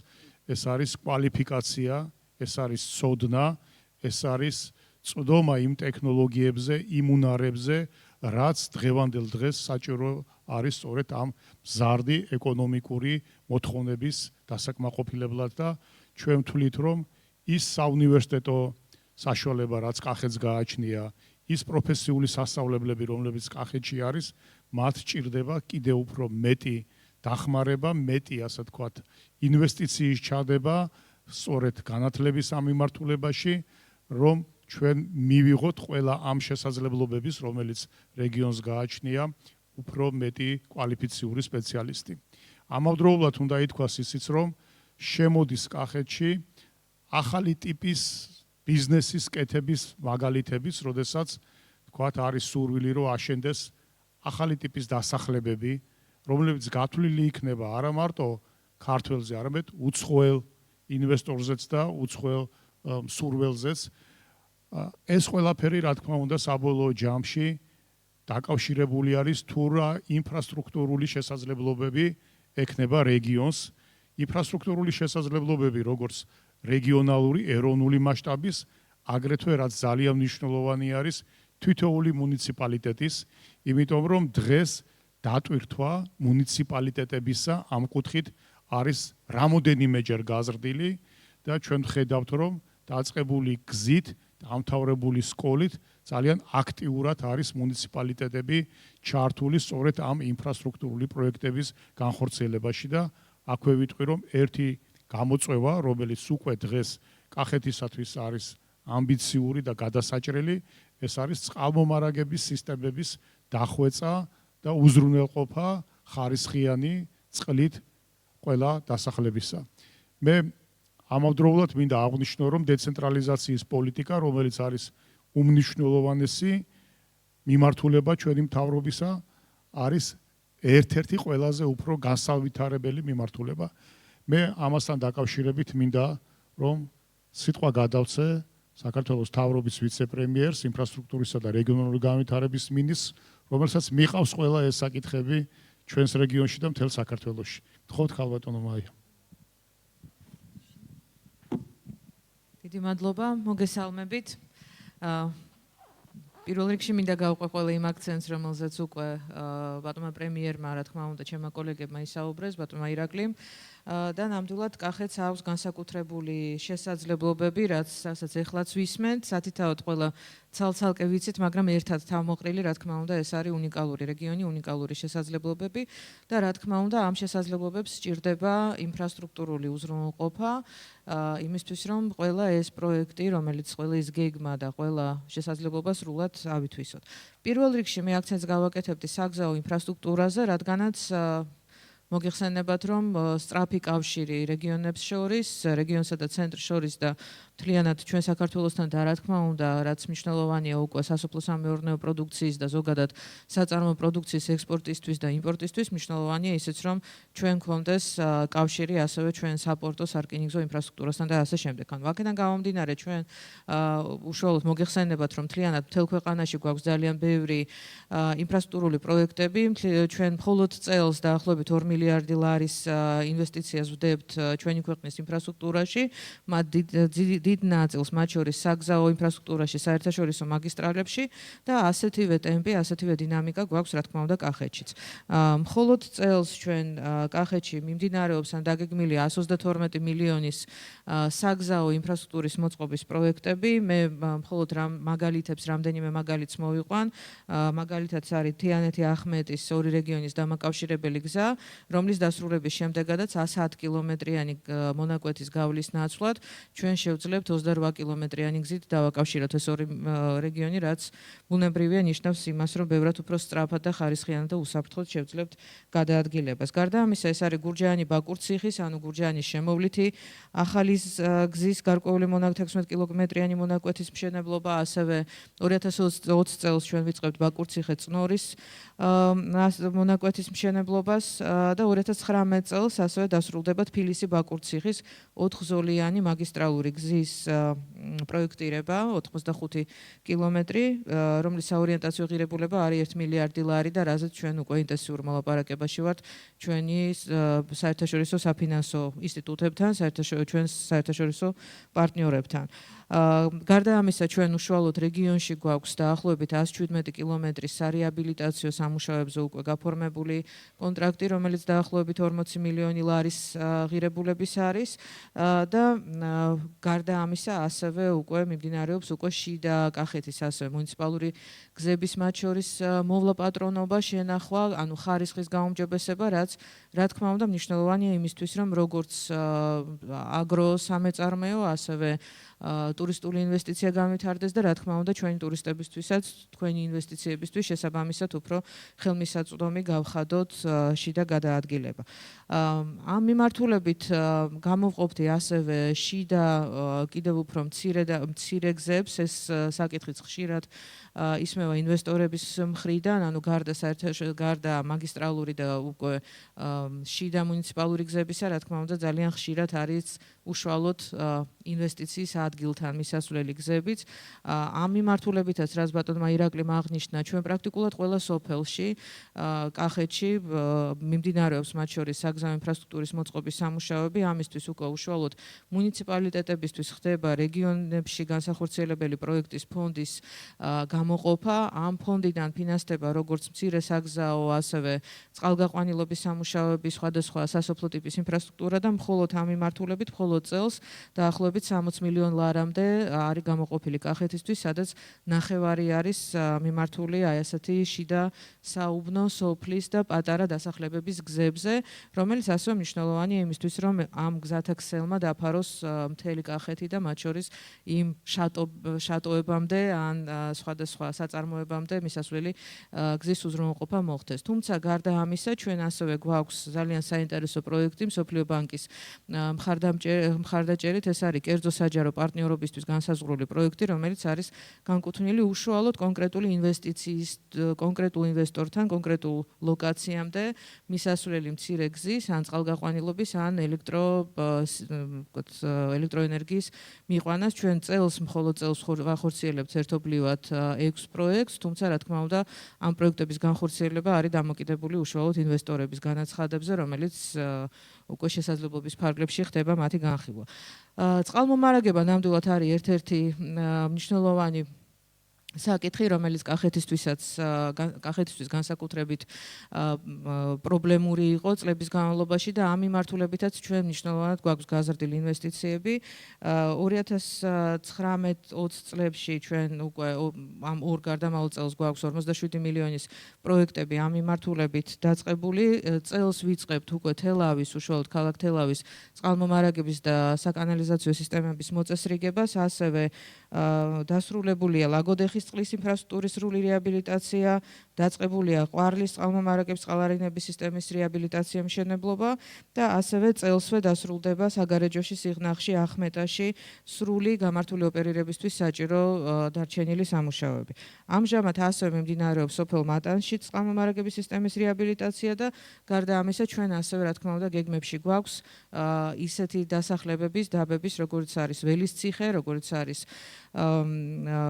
ანაგი, ასეთი დიდი დასახლებების წყალმომარაგების და საკანალიზაციო სისტემებით უზრუნველყოფაც, რაც ასევე აუცილებელია იმ რეგიონებში განსაკუთრებით ტურისტული ინფრასტრუქტურის შექმნისთვის. რაც შეეხება ტურისტულ ინფრასტრუქტურას, აქაც ჩვენი სამინისტროს მონაწილეობა ძალიან აქტიური, თუმცა აქვე უნდა ვთქვა, რომ რა თქმა უნდა ეს ხორციელდება როგორც ეკონომიკის სამინისტროს ტურიზმის ადმინისტრაციასთან, ასევე რა თქმა უნდა კულტურის სამინისტროს ძეგლთა დაცვის სააგენტოსთან ერთად და ჩვენს გვაქვს ძალიან ბევრი, ძალიან კარგი თანამშრომლობის მაგალითები, როგორც მაგალითად აღდგენილი თელავში ბატონის ციხის სასახლე, იქ მოწყობილი ახალი ინფრასტრუქტურა, ეხლა მიმდინარე ძეგლთა დაცვის მიერ უჯარმის ციხე-ქალაქის რეაბილიტაციის პროექტი, რომელსაც უკვე ჩვენი სამინისტროდან ვეხმარებით იმისთვის, რომ უკვე ტურისტული ინფრასტრუქტურა მოეწყოს. გვაქვს მსგავსი მაგალითები ბოდბეში, სადაც იგეგმება ტურისტული ინფრასტრუქტურის შექმნა, არის მაგალითები უკვე გომბორზეც, და ასე შემდეგ, ანუ უამრავი მაგალითი, უამრავი გეგმა და როგორც ბატონმა პრემიერმა თქვა, რაც მთავარია, მისი იდეა იყო ბევრად უფრო მნიშვნელოვანი გეგმა, რომელიც ეხება ქალაქების, ჩვენი ისტორიული ქალაქების ცენტრების პირველ რიგში რეაბილიტაციას, თუმცა რა თქმა უნდა, ჩვენ ცენტრებიდან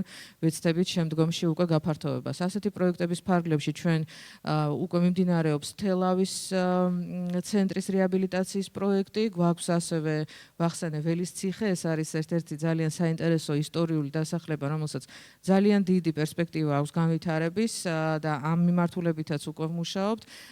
ასევე კაკაბეცსა და ველის ციხეს შორის დამაკავშირებელი გზის პროექტირება, რომელიც ბევრად უფრო მნიშვნელოვანი, ბევრად შეამცირებს მანძილს გურჯაანამდე, თუმცა ის გადის ასევე ასე ძალიან საინტერესო დასახლებაზე, როგორც არის ჭერემი და ასევე ჩვენც ვფიქრობთ ამ მიმართულებით, რომ იქაც ის ისტორიული ჩვენი მემკვიდრეობა აღვადგინოთ, შევქმნათ შესაბამისი ინფრასტრუქტურა, რათა შევქმნათ სახელმწიფოს მხრიდან ის საფუძველი, რომელიც უკვე შემდგომში ჩვენი იმედია, რომ თქვენ ინვესტორებს დაგაინტერესებთ იმისთვის, რომ თქვენ შემოხვიდეთ ამ რეგიონებში, ჩადოთ ინვესტიცია და უკვე ამ დაბების, დასახლებების ბევრად უფრო სწრაფი და ბევრად უფრო საინტერესო განვითარება მოვახდინოთ ერთად. გარდა ამისა, ჩვენ ტურისტული ინფრასტრუქტურის განვითარების მიმართულებით ასევე უკვე სივრცითი მოწყობის თვალსაზრისითაც გვაქვს დამუშავებული ამ დასახლებების, სხვადასხვა დასახლებების სივრცითი მოწყობის გეგმები, რომელიც ასევე ქმნის უკვე ინფრასტრუქტურული განვითარების საფუძველსაც.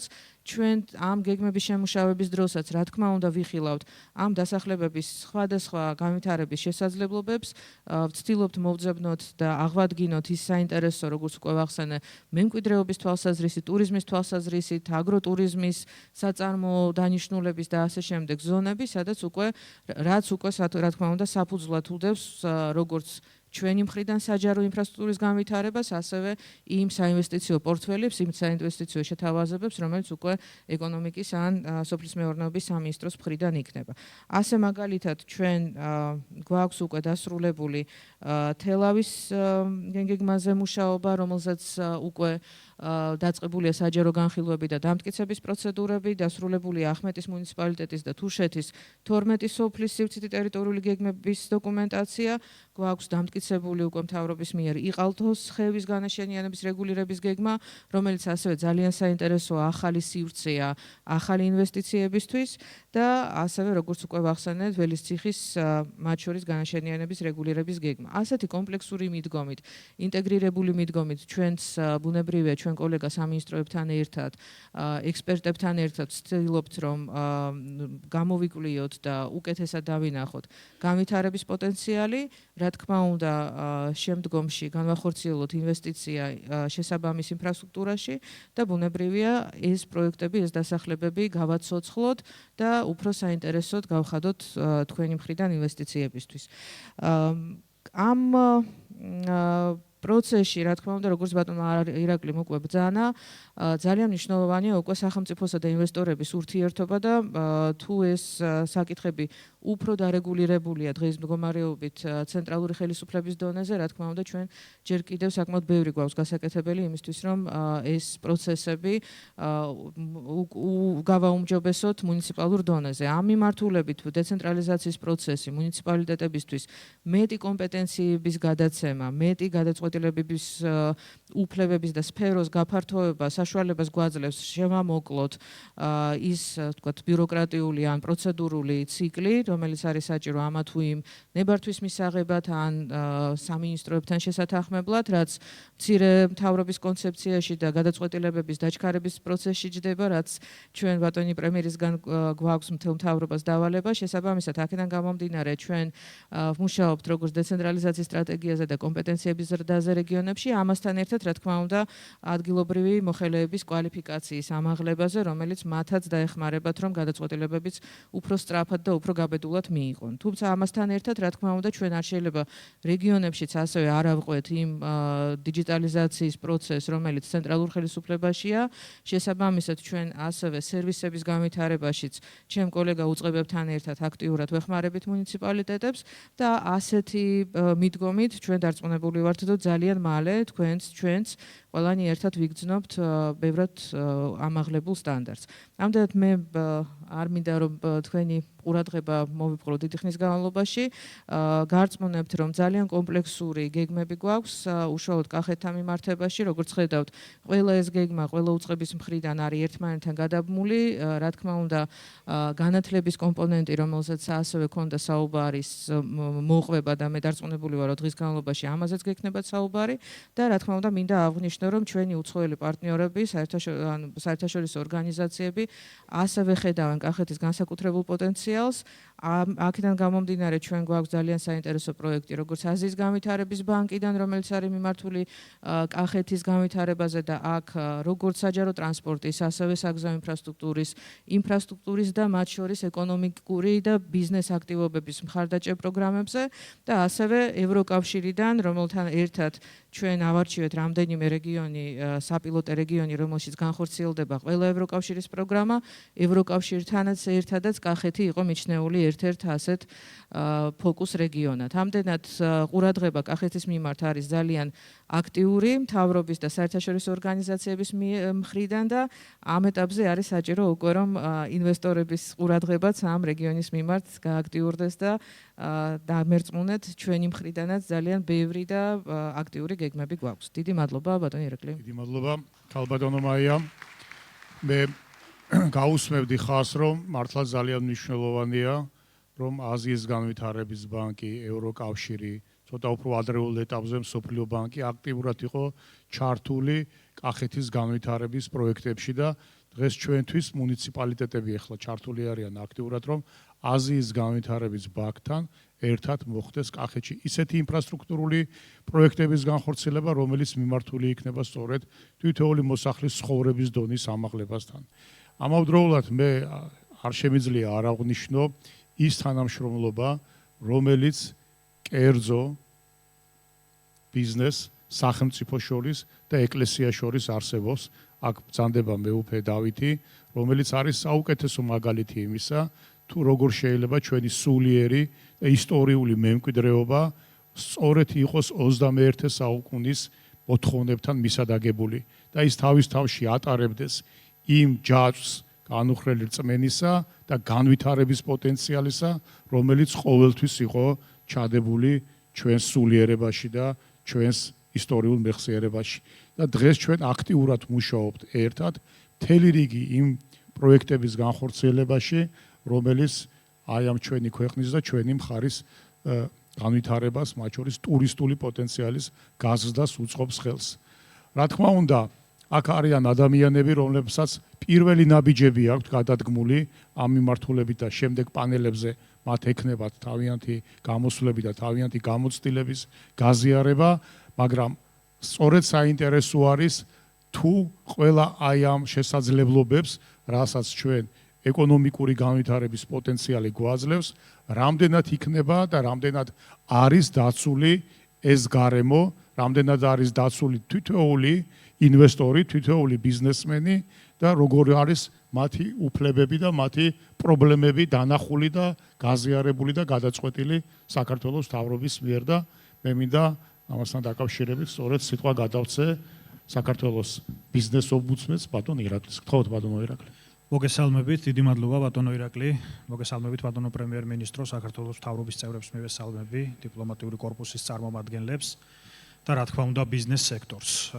მე ვფიქრობ ძალიან მნიშვნელოვანია, რომ უკვე მერამდენედ საქართველოს რეგიონში და ამ შემთხვევაში უკვე კახეთში იმართება საკმაოდ მაღალი დონის საინვესტიციო ფორუმი, სადაც ცენტრალური ხელისუფლების, ადგილობრივი ხელისუფლებების და ბიზნეს სექტორის წარმომადგენლებს ერთ სივრცეში შეუძლიათ საუბარი სხვადასხვა შესაძლებლობებზე, რომელიც კონკრეტულ რეგიონს თუ ქვეყანას გააჩნია, ან იმ გამოწვევებზე, რომელიც შეიძლება ერთობლივი ძალისხმევით იქნას გადაჭრილი. ამიტომ მე ვფიქრობ, რომ ეს ძალიან მნიშვნელოვანია, ასევე ბიზნესისთვის მე ვფიქრობ ძალიან კარგი მესიჯი იყო ბატონი პრემიერ-მინისტრის მხრიდან გაჟღერებული სიტყვა, რომ საქართველოს ყველა რეგიონში იქნება მსგავსი ტიპის მაღალი დონის ფორუმი და ეს ბიზნესისთვის არის ძალიან კარგი შესაძლებლობა რამდენიმე ცენტრის გარდა, ამ შემთხვევაში თბილისი, ბათუმი, რომელიც განებივრებულია მაღალი დონის ღონისძიებებით, უკვე ცენტრში დაინახოს, უკვე სხვადასხვა რეგიონებში დაინახოს ის შესაძლებლობები, რომლის ათვისებაც, სადაც კერძო სექტორის ჩართულობით ძალიან ბევრი პროექტის განხორციელება მართლაც არის ძალიან მნიშვნელოვანი.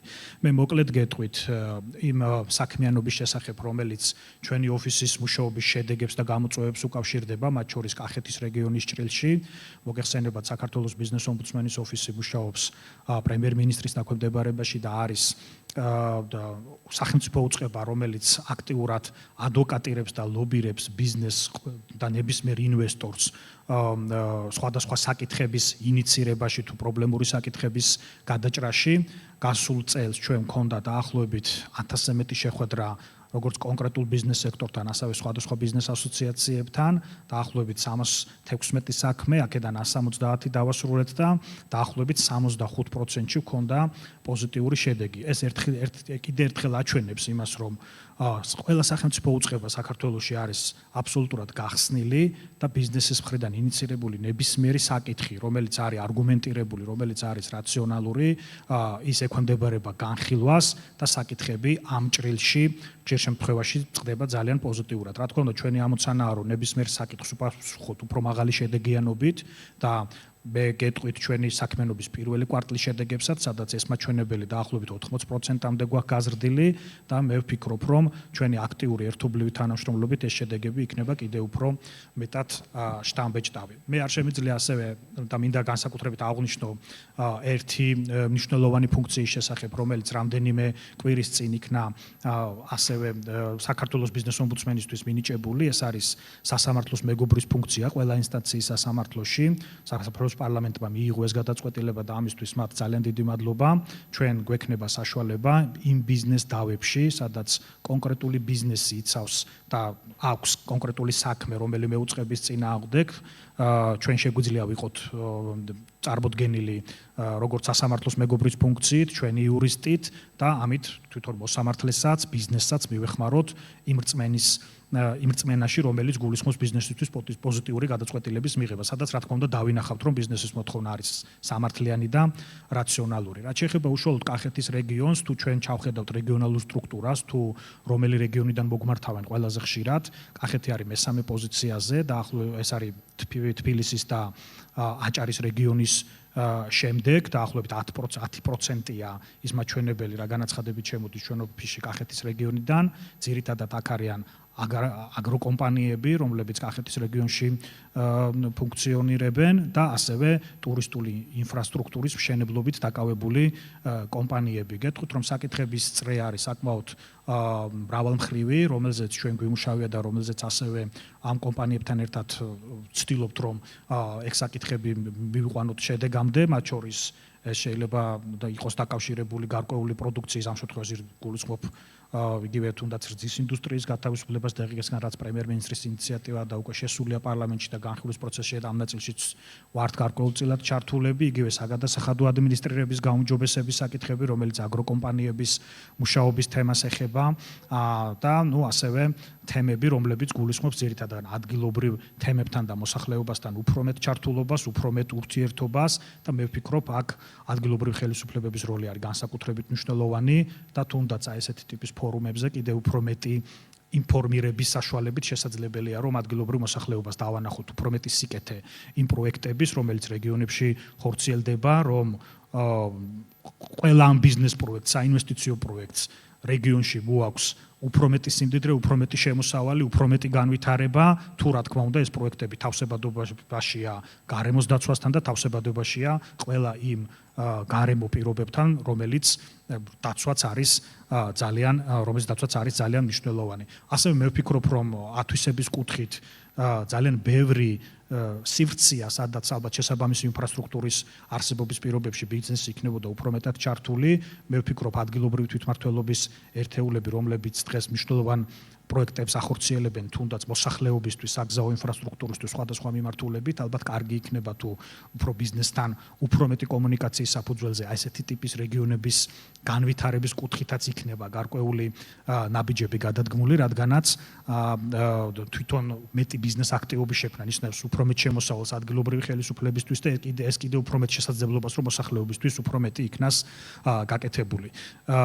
ამიტომ მთლიანობაში ჩვენ კიდევ ერთხელ მინდა აღვნიშნო რომ საქართველოში ინვესტორების შეფასებებს რომ დავერკნოთ, რომლებთანაც თუნდაც ჩვენ ძალიან მნიშვნელოვანი და ყოველდღიური ურთიერთობა გვაქვს თითქმის საქართველოს რეგიონში რჩება როგორც ერთ-ერთი ყველაზე განვითარებად ქვეყნად და ამას აქვს რამდენიმე მნიშვნელოვანი საფუძველი თუ რატო არის ქვეყანა მიმზიდველი ინვესტორებისთვის, კერძოდ ის რომ მიუხედავად პატარა ბაზრისა ჩვენ გვაქვს ძალიან ბევრი თავისუფალი ვაჭრობის ხელშეკრულება და აქ პროდუქციის შექმნა ნიშნავს ძალიან ბევრ უპირატესობას, ჩვენ ქვეყანაში არის მზარდი და განვითარებადი ინფრასტრუქტურა, არის მოქნილი ბიუროკრატია სხვა ქვეყნებთან შედარებით და ასევე დაბალი გადასახადები და ეს ის პლუსებია, რომელიც განსაკუთრებულ პირობებს ქმნის აქ ინვესტორებისთვის, თუმცა გვაქვს გამოწვევებიც და ამ გამოწვევებზე კიდევ ერთხელ მინდა აღვნიშნო ბიზნეს სექტორთან ერთთან, მათი აქტიურობით და მათი ჩართულობით ჩვენ სახელმწიფო უწყებებთან აქტიურად მუშაობთ და ვფიქრობთ, რომ კიდევ უფრო მოქნილი სასამართლო სისტემა, კიდევ უფრო მოქნილი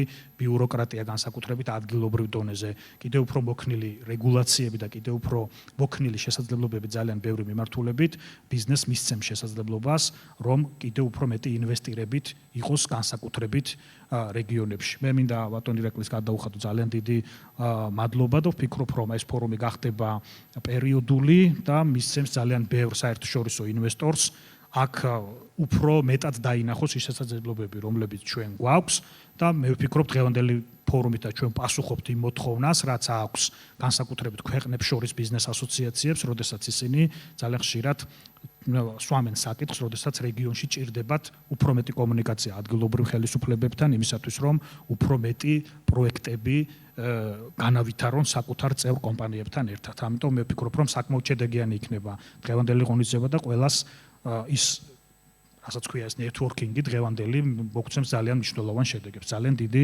მადლობა კიდევ ერთხელ თითოეულ თქვენთაგას მონაწილეობისთვის აღნიშნულ ფორუმში. დიდი მადლობა. დიდი მადლობა ბატონო ირაკლი. ჩვენ მოგვეცემა საშუალება მინისტრებთან კითხვა-პასუხის რეჟიმში გადასვლისა. ამ რეჟიმში გადავიდოდეთ. მე მინდა რომ ძალიან დიდი მადლობა გადაუხადო საქართველოს პრემიერ-მინისტრს ამ ინიციატივის პირველი დღიდანვე მხარდაჭერისათვის და იმ ყურადღებისათვის, რაც ამ ფორუმის გამართვას დაუთმო მან და მისმა კაბინეტმა.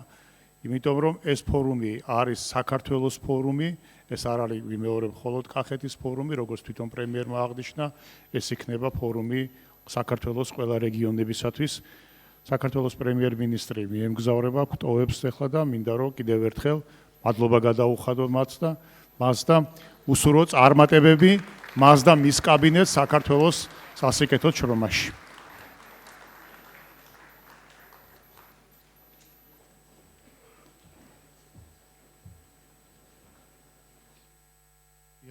ჩვენ გავაგრძელოთ სამუშაო ვითარება. დარბაზში არის საშუალება მიკროფონებისა, შეიძლება ალბათ ისედაც, იმიტომ რომ აკუსტიკა კარგი არის, მაგრამ თუ მიკროფონის საშუალებაც გვაქვს, რამე თუ თარგმნავისაც ჭირდება, მისთვის მიკროფონი მნიშვნელოვანი არის. გთხოვთ, თუ გაქვთ რაიმე შეკითხვები ან მოსაზრებები მინისტრებთან დაკავშირებით, გამოთქვათ. კი ბატონო, თუ შეიძლება მიაწოდეთ ბატონ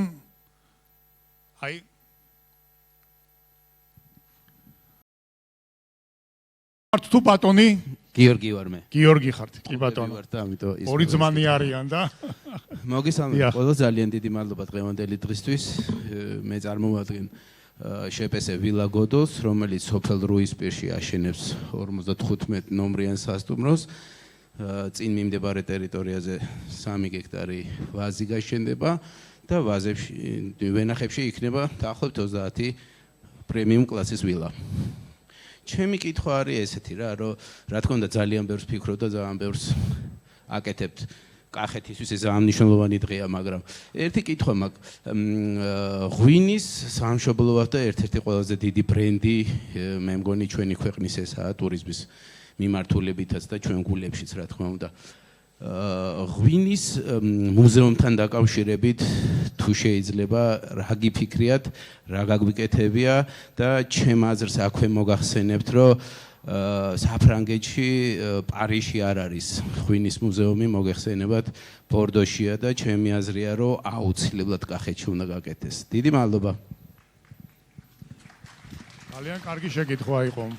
ბატონო ლევან, ალბათ შეიძლება რომ ირაკლი თქვენის ნებართვით ალბათ პასუხს გავცემდი. ბევრი გვიფიქრია, ბევრი რაღაცაც გვიკეთებია ამ მიმართულებით. შესწავლილი გვაქვს ეს საკითხი, ალბათ ყველა გამოცდილება ამ მიმართულებით რაც არსებობს. ესეთი უნივერსალური რამე სახელმწიფო პროექტი ან სახელმწიფო მუზეუმი ღვინოსთან დაკავშირებით მსოფლიოში არ არის, თუმცა ღვინოსთან დაკავშირებით რაღაცა გამოცდილების ცენტრი, ღვინის კულტურის რაღაც საკომუნიკაციო სხვადასხვა ექსპოზიცია ბევრი არსებობს, უფრო ეს არის ხოლმე კერძო ინიციატივები. მუზეუმს რაც დავარქმევთ, ესეც პირობითია, ხო? ანუ მუზეუმის ელემენტი რა არის? როგორც წესი, ის არის მიმზიდველი, სადაც არის მეტი ინტერაქცია, სადაც არის მეტი თანამედროვე ტექნოლოგია გამოყენებული, იმისთვის, რომ საინტერესო იყოს მნახველისთვის. თუ ჩვენ საუბრობთ მხოლოდ არქეოლოგიაზე, იცით, რომ ეროვნულ მუზეუმში ღვინის არქეოლოგიასთან დაკავშირებული პირველი ექსპოზიცია გავაკეთეთ ერთობლივად კულტურის სამინისტროსთან ერთად ჩვენი ჩართულობით და ეს უკვე მუდმივმოქმედი ექსპოზიცია, ანუ ასევე შევისწავლეთ მუზეოგრაფიული ნაწილი, ანუ ჩვენი ღვინის ისტორიის თუ კულტურის უწყვეტობის შესახებ, დაწყებული ძალიან ძველი ნეოლითური ხანიდან დღემდე და ეს სხვადასხვა ქვეყანაში, სხვადასხვა ფორმატში ამის პრეზენტაცია მოვახერხეთ. მათ შორის იცით, რომ საქართველოს აი ბორდოში რო თქვენ აღნიშნეთ ღვინის ქალაქი ქვია, ესეთი ცენტრი არსებობს. იყო პირველი მიწვეული სტუმარი ქვეყანა, როდესაც ჯერ კიდევ ყალიბდებოდა ეს ცენტრი, იმ დროიდან ჩვენ კავშირზე ვიყავით ორგანიზატორებთან და მუდმივი ექსპოზიციის ნაწილშიც საქართველოს წარმოდგენა არის საკმაოდ სოლიდური. ფიქრობ, რომ საქართველოს ყველაზე ესეთი ფართოდ არის წარმოდგენილი, როგორც ღვინის სამშობლო პირველი ქვეყანა.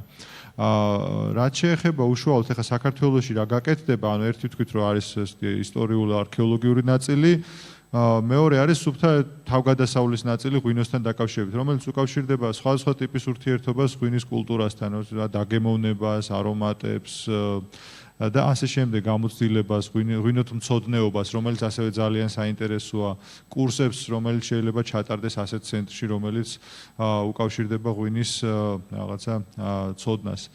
ეს არის კერძო ინიციატივების საკითხი, დარწმუნებული ვარ და უნდა გააკეთოს და ალბათ გააკეთებს რაღაცა ინვესტორი ამას სხვადასხვა ფორმით. ახლა რა შეიძლება ამას დავარქვათ, ნებისმიერ რამ, არ ვიცი, კომპანია შუმი თუა წარმოდგენილი, მაგრამ მასაც აქვს ღვინის მუზეუმი მაგალითად, ბევრი კომპანია, რომელსაც მასშტაბს გააჩნია, თორე სხვადასხვა მასშტაბით ესეთი არის, ხო?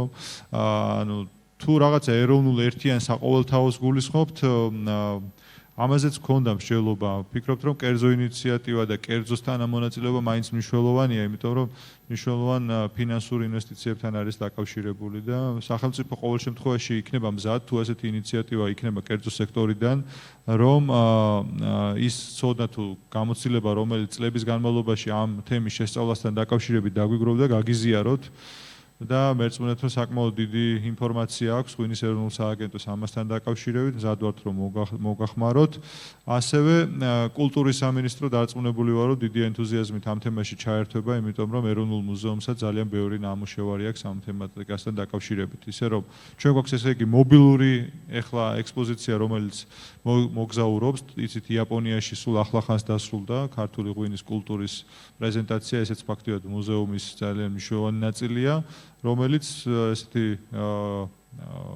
გეგმა გადაინაცვლებს სულ ახლახანს შემდეგში ჩინეთში და მომავალში გადაინაცვლებს ამერიკის შეერთებულ შტატებში, სადაც ანუ მიზნობრივ საექსპორტო ბაზრებზე ჩვენ გვექნება კულტურის პრეზენტაცია ასეთი ფორმითაც. ესეც არის უკვე დამუშავებული მასალა, რომელიც გამოსაყენებელი იქნება და გამოადგება ალბათ ინვესტორებს. დიდი მადლობა ბატონო ლევან. აი ქალბატონს უნდა და მე ბატონს ძალიან გთხოვთ ყურადღებით, ძალიან ბევრი მსურველი არის, დიახ. და თხოვნა გვექნება, რომ ჩვენ რაღაცნაირად გრაფიკიდანაც ძალიან რო არ ამოვარდეთ, 20 წუთში უნდა ჩავედიოთ. დიახ. Hi. Good afternoon. Marloes Knippenberg. I'm the CEO of hospitality company, and we're working together on an investment here in Kacheti.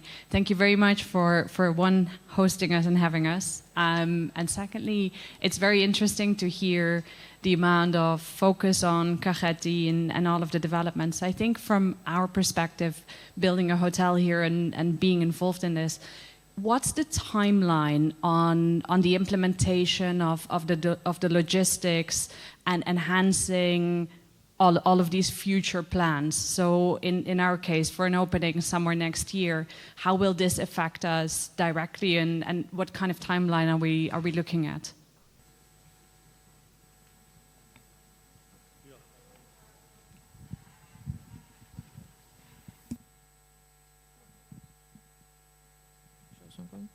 ამ მიკროფონით დიახ. ქართულად უპასუხებ და თარგმანი გაქვთ. ჩვენ სხვადასხვა საჭიროებები გვაქვს ჯერ კიდევ კახეთში, როგორც აღვნიშნე, სოფლის დონის ინფრასტრუქტურის მოწყობიდან დაწყებული უკვე საერთაშორისო დონის მაგისტრალები და სახელმწიფო მნიშვნელობის გზებზე გვაქვს საუბარი. ამიტომ ამ პროცესს ალბათ უახლოესი ჩვენი ვარაუდით 3-4 წელი ალბათ დასჭირდება იმისთვის, რომ ვთქვათ, რომ მნიშვნელოვანწილად დავასრულეთ.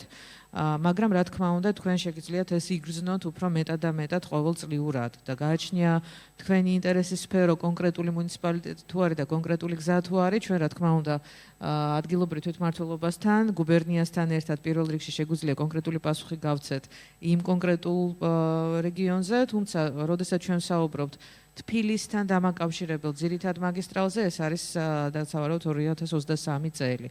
მაგრამ როგორც ვახსენე, უკვე ყველა ის ინფრასტრუქტურა, რომელიც ვითარდება, ისევე როგორც წყალი, ასევე როგორც დიდი გზები, მცირე გზები, რა თქმა უნდა, ეს გარკვეულ დროს მოითხოვს. ჩვენი ვარაუდით ეს არის 3-4 წელი, როდესაც ჩვენ შეიძლება ვთქვათ, რომ დაახლოებით 80%, 70-80% იმ ინფრასტრუქტურის რაც არის, ჩვენ დავფარეთ. თუმცა ბევრად უფრო მეტი საჭიროება აქვს მთლიანად რეგიონს. დიახ, ბრძანეთ თქვენ, მე აქეთა ფლანგზეც უნდათ და კი ბატონო და აი ორი შეკითხვა აქეთ ხარეს, ერთი ჩვენ უცხოელ სტუმარს სურს და ამოვწუროთ და ბატონ დავითს და ამით ამოვწუროთ. კი ბატონო, გექნებათ სხვა პანელებზეც გექნებათ, ამის შემდგომ პანელი არის უფრო ჩაღრმავებული, ძალიან დაკონკრეტებული და იქაც გექნებათ საშუალება. თხოვთ. მოგესალმებით, ვახტანგ ჭარაია, ეკონომისტი, ძალიან დიდი მადლობა ძალიან საინტერესო მოხსენებებისთვის ყველა სპიკერს. მე მინდა თქვენი ყურადღება გავამახვილო იმ საკითხზე, რომ საქართველოს ეროვნული ვალუტის გაუფასურების პირობებში ბიზნესის კეთება გარკვეულ უპირატესობასაც პოულობს, თუმცა დიდწილად პრობლემური ხდება.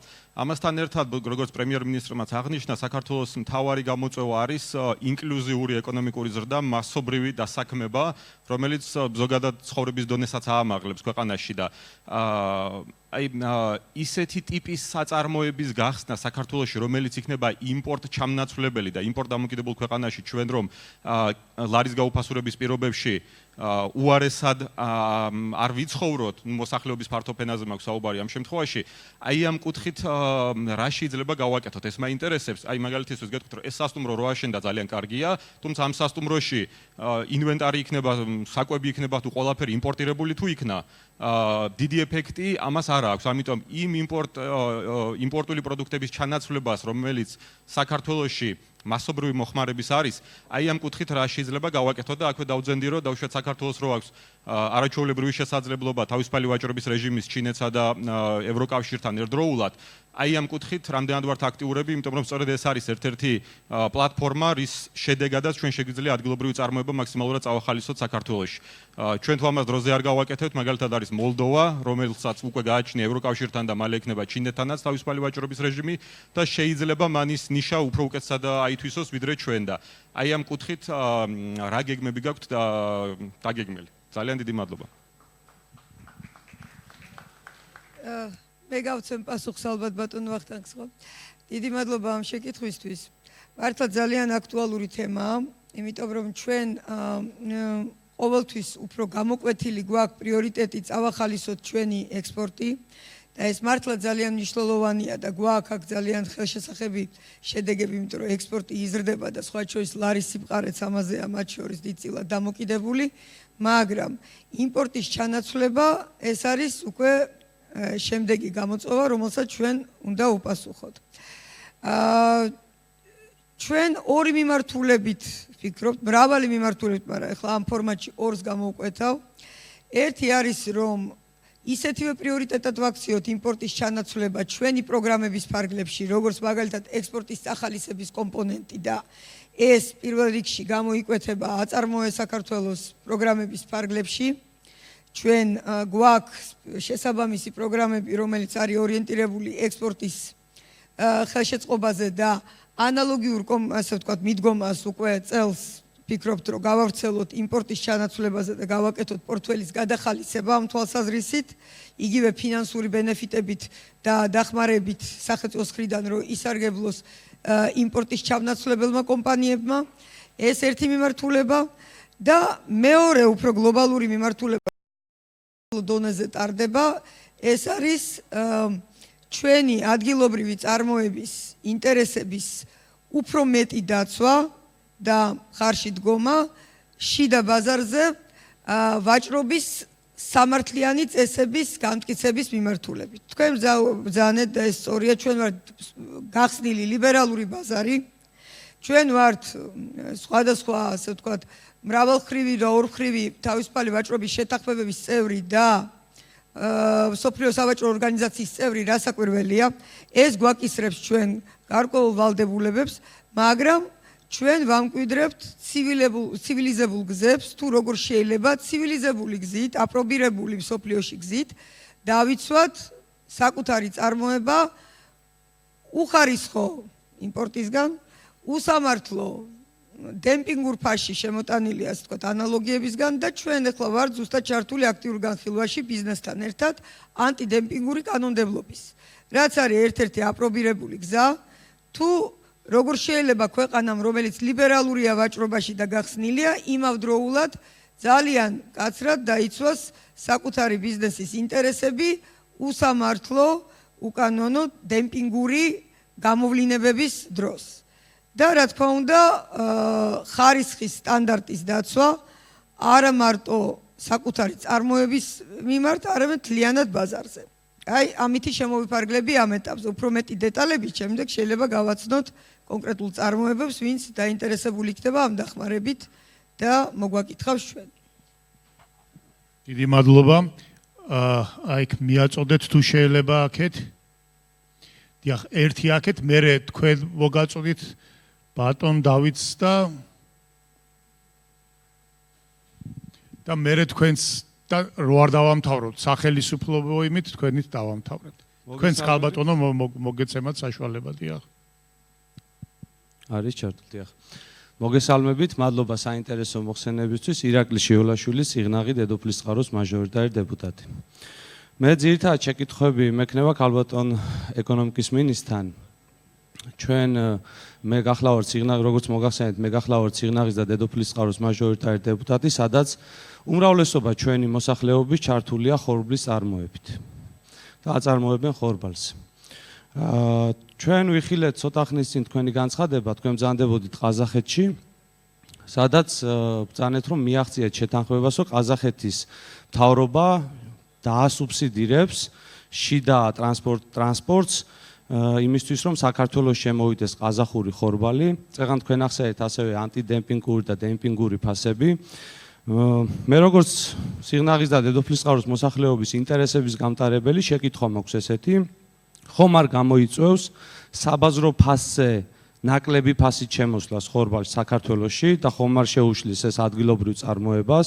აქვე მინდა შეგახსენოთ, რომ გასულ წელს ჩვენ მივიღეთ რეკორდული მოსავალი ხორბლის და მიმდინარე წელს კიდევ ახალი რეკორდის მოხსნას ვგეგმავთ ხორბლის წარმოებით, იზრდება უბრალოდ რომ მიცოდეთ ხორბლის წარმოება საქართველოში, რაც ამაყუა და ეს კონკრეტული ქმედება ხომ არ შეუშლის ხელს ჩვენი ხორბლის წარმოების განვითარებას. ერთი შეკითხვა ეს. მეორე შეკითხვა, ხალბატონ მინისტრ, რომ მექნებოდა ესეთი, რომ მე წინა მინისტრს დაუსვიე შეკითხვა და საბოლოოდ მაინც ასე ვთქვათ ღია დარჩა ეს საკითხი. ეს არის მიწების განკარგვის თემა და უბრალოდ ინფორმაცია რომ გქონდეთ, ნებისმიერი სახის ინვესტიცია სჭირდება მოგეხსენებათ ან საკუთრება, ან გრძელვადიანი იჯარა, რომელიც პრაქტიკულად შეჩერებულია ამ დროისთვის. და მაგალითად ისეთ რაიონებში, როგორც არის ყვარელი ქინძმარაული ზონა, როგორც არის თუნდაც თელავი, სადაც ქაწითელი ზონა, უბრალოდ ბევრი ინვესტორი ვიცი, ბევრი მსურველი ვიცი, რომელსაც სურს უბრალოდ გრძელვადიანი ინვესტიციის განხორციელება, მაგრამ ფიზიკურად საკუთრებაში არსებული მიწები აღარ არის, რომელიც ბრუნავს, ეს ერთი თემა და მეორე, მოგეხსენებათ სამხარაულის ექსპერტიზის ბიურო გაცილებით ძვირად აფასებს იჯარის ფასს, ვიდრე რეალურად შეიძლება ადამიანმა დაუშვათ იქირაოს კონკრეტული კერძო სუბიექტისგან. და მესამე საკითხიც მექნება თქვენის ნებართვით დაგტვირთავთ, თქვენ ახსენეთ ინკლუზიური ეკონომიკა და მაგალითად მე როგორც სიღნაღის მაჟორიტარი დეპუტატი გეტყვით, რომ სიღნაღში ძალიან დიდია ტურისტთა ნაკადი, მოგეხსენებათ, მაგრამ პრობლემა არის შემდეგი, რომ ეს ადამიანები ჩამოდიან და ძალიან ხშირად რამდენიმე საათში ისე უკან ბრუნდებიან. ანუ ის ტურისტული ნაკადი, რომელიც ხშირად რეგიონში შემოდის, უბრალოდ გადასანაწილებელია რეგიონალურ ჭრილში და შესაბამისი ტურისტული მარშრუტებია დასაგეგმი და მოსაფიქრებელი. ამისთვის ჩვენ მაჟორიტარები თვითმმართველობა, რა თქმა უნდა, ვიცით კონკრეტულად რა არის გასაკეთებელი, თუმცა ძალიან ხშირად არის შემდეგი სახის პრობლემა, რომ შეიძლება ჩვენი ხედვა დაუშვათ არ ემთხვეოდეს პროფესიონალების ხედვას ამ მიმართულებით. და საჭირო არის ალბათ უფრო მეტი აქტიურობა ტურიზმის დეპარტამენტის და შესაბამისი მცოდნე ადამიანების, რომლებიც აი ამ ინკლუზიურ ეკონომიკას ტურიზმის მიმართულებით ფიზიკურად შექმნიან. როგორია თქვენი ხედვა ამ შემთხვევაში, მეთანხმებით თუ არა, ხშირად ჩამოსული სტუმარი უბრალოდ მარშრუტის არარსებობის გამო ისევ უკან ბრუნდება დედაქალაქში. მადლობა. მოგახსენებთ. ესე იგი დავიწყებ ხორბლით. მისასალმებელია, რომ ადგილობრივი მეხორბლეობა ვითარდება. თუმცა დღეს ჩვენ გვაქვს ესეთი რეალობა ბაზარზე, როდესაც 90%-ზე მეტი ჩვენი ხორბლის იფარება რუსეთიდან შემოსული იმპორტით. როდესაც ჩვენ საუბრობთ, რომ ბაზარზე გავაჩინოთ რუსული ხორბლის ალტერნატივა, კერძოდ ყაზახური ხორბლის სახით, ჩვენ საუბრობთ იმაზე, რომ შევამციროთ ჩვენი დამოკიდებულება იმპორტზე და თან როგორ იმპორტზე. ერთი კონკრეტული, არც თუ ისე მარტივი მეზობელი, არამეგობრული მეზობელი სახელმწიფოს მხრიდან. შესაბამისად, ეს არის საკითხი ჩვენი ეროვნული უსაფრთხოების, ეს არის საკითხი ჩვენი სასურსათო უსაფრთხოების. არამც და არამც ეს, რა თქმა უნდა, არ არის მიმართული იმ 5 თუ 7%-ის წინააღმდეგ, რომელიც დღეს არის წარმოდგენილი ადგილობრივი ხორბლის წარმოების სახით. პირიქით, სოფლის მეურნეობის სამინისტროს გააჩნია ესეთი მიდგომა და პროგრამები, რომლითაც ადგილობრივი წარმოება ხორბლის მაქსიმალურად იქნება ხელშეწყობილი, მაგრამ ვიდრე ეს მოხდება, მანამდე ჩვენ მაქსიმალურად უნდა ვეცადოთ, რომ მოკლე ვადებში და უკვე მომავალი სეზონიდან შევამციროთ ჩვენი დამოკიდებულება ერთ კონკრეტულ მომწოდებელზე რუსეთზე და მოვახდინოთ ჩვენი საგარეო ბაზრების და ჩვენი იმპორტერების მაქსიმალური დივერსიფიკაცია. მეორე საკითხი ეხებოდა მიწას. ძალიან სწორად დანახული პრობლემა არის. ჩვენი დავალება, რაზეც ჩვენ ახლა მუშაობ და კონკრეტულად ჩვენი სამინისტრო, არის ის, რომ მაქსიმალურად ხელი შეუწყოთ ჯერ კიდევ აუთვისებელი სახელმწიფოს საკუთრებაში ან განკარგვაში მყოფი რესურსების სწრაფ ჩართვას ეკონომიკურ ბრუნვაში. ეს არის სახელმწიფო ქონება, შენობები, ნაგებობები, რომელიც ინგრევა წლებია და ჩვენ სასწრაფოდ უნდა მიუჩინოთ პატრონი და მუშაობთ იგივე ინფრასტრუქტურის და რეგიონალური განვითარების სამინისტროსთან იმ კუთხით, რომ დეცენტრალიზაცია მოვახდინოთ და გარკვეული კატეგორია კრიტერიუმის მიხედვით გადაეცეს ადგილობრივ თვითმმართველობებს და მათ ადგილზე განკარგონ, ხოლო ჩვენ რაც დაგვრჩება ცენტრალურ ხელისუფლებას, ასევე დავაპაკეტოთ, იმიტომ რომ შეიძლება ცალკე მდგომი შენობა არ წარმოადგენდეს ეს ინტერესს, მაგრამ დაპაკეტებული, ერთად დანახული რაღაცა კონტექსტში და სხვადასხვა პროგრამებით ერთად შეთავაზებული, ეს იქნება საინტერესო შეთავაზება. ეს არის პროაქტიული მიდგომა, რაზეც მე ვსაუბრობდი. მიწა, მათ შორის სასოფლო-სამეურნეო მიწა არის ისევ ისეთი რესურსი, რომელსაც ჩვენ ვაყრდნობთ მომავალ ასე ვთქვათ, მოლოდინებს, რომ ეკონომიკურ ზრდას ავამაღლებთ.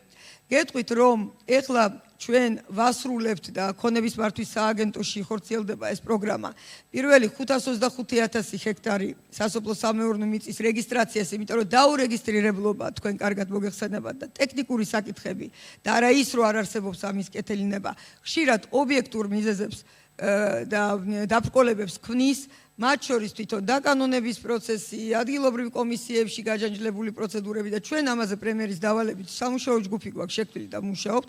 პირველი 525,000 ჰექტარი უკვე ივლისიდან დაიწყება მისი რეგისტრაცია და გამოტანილი იქნება ასევე გასასხვისებლად, გრძელვადიანი იჯარისთვის და ეს რა თქმა უნდა შექმნის საშუალებას, რომ ბანკშიც იყოს გამოყენებული უზრუნველყოფის საშუალებად, გლეხებმა მოიზიდონ მეტი კრედიტი, მეტი დაფინანსება და მეტი ადამიანი დასაქმდეს და ეს ესე ეტაპობრივად განხორციელდება. შემდეგ მეორე ეტაპი მოყვება ამას და თანდათან დავფარავთ მაქსიმალურად საქართველოს. მესამე საკითხი ინკლუზიურობა და ტურიზმი. კი, ვინაიდან თბილისი არის ძირითადი ატრაქციის სფერო და განსაკუთრებით იმ ტიპის ტურისტებისთვის, ვინც მოდის შორიდან, ამერიკის შეერთებული შტატებიდან, ავსტრალიიდან, სამხრეთ აფრიკიდან და ასეთ ჩამოსული ტურისტისთვის, რა თქმა უნდა, მოკლე დრო არის და ცდილობს არა მარტო საქართველოს, არამედ ჩვენი მეზობელი ქვეყნების რეგიონალურად დაფაროს. რა თქმა უნდა, თბილისი არის ძირითადი მიზიდულობის წყარო, თუმცა ვერ დაგეთანხმებით, რომ არ არის ამ თვალსაზრისით კახეთი ცალკე აღებული მიმზიდველი და არ იზიდავს რამოდენიმე დღიან ტურებს. მე ძალიან კარგად ვიცი თვითონ, რომ ძალიან კარგად არის უკვე ორგანიზებული კერძო ტუროპერატორების მიერ ტურები ევროპიდან, ჩეხეთიდან მაგალითად, რუმინეთიდან, პოლონეთიდან სუფთად ჩამოდიან ღვინის ტურიზმის პერსპექტივით. თბილისის აეროპორტში ხვდებათ მათ მინივენი, მიდიან კახეთში, რჩებიან იქ, თბილისში ვერც ასწრებენ შემოვლას და მერე მიფრინავენ.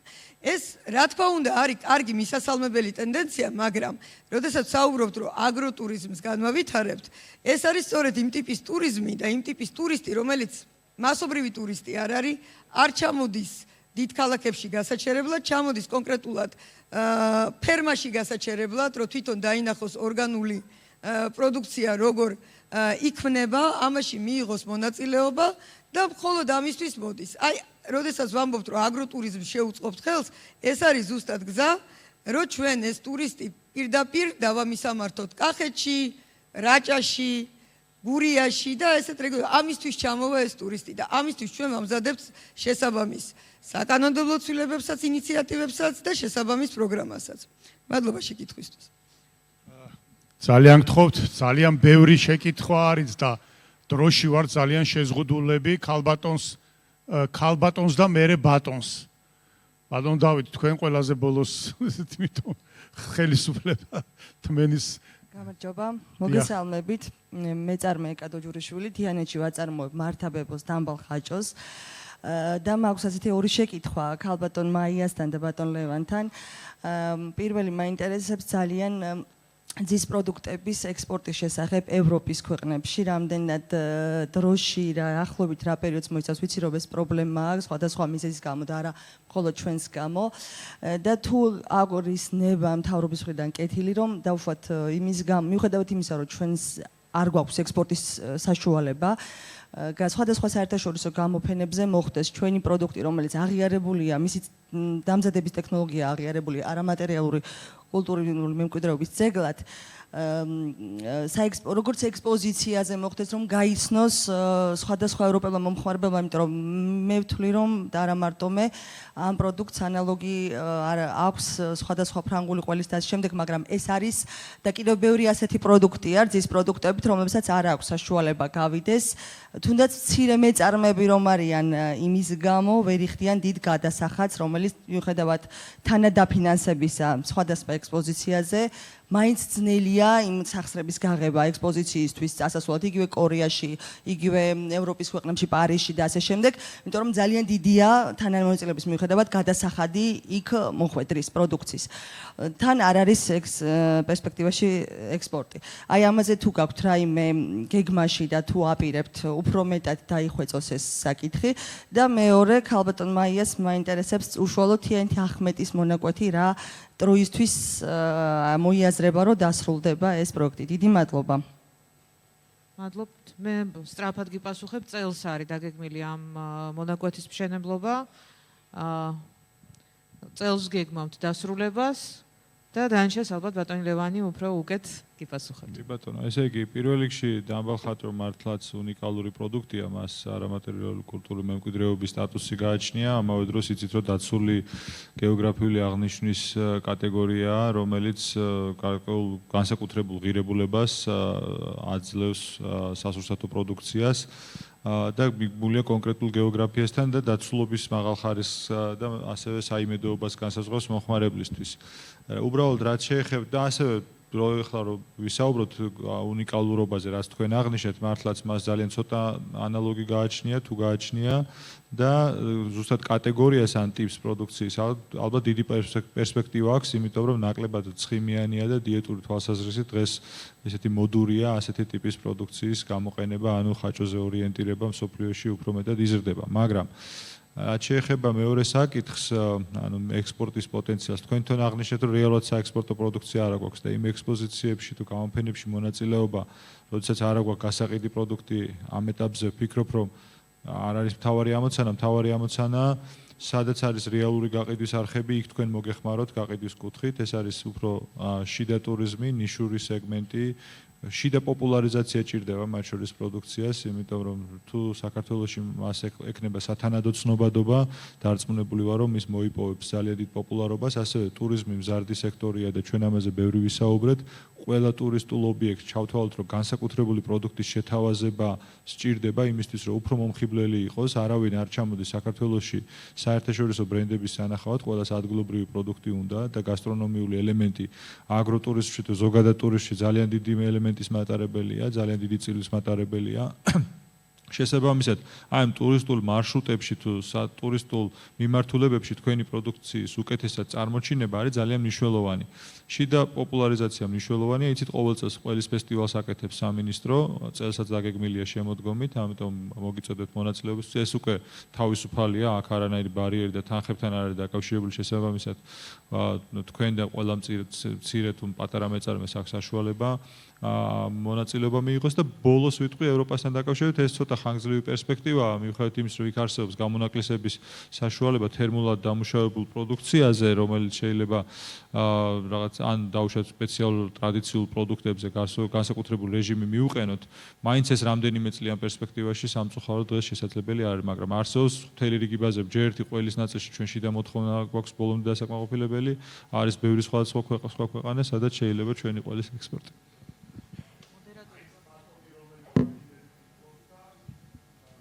გამარჯობათ, მოგესალმებით.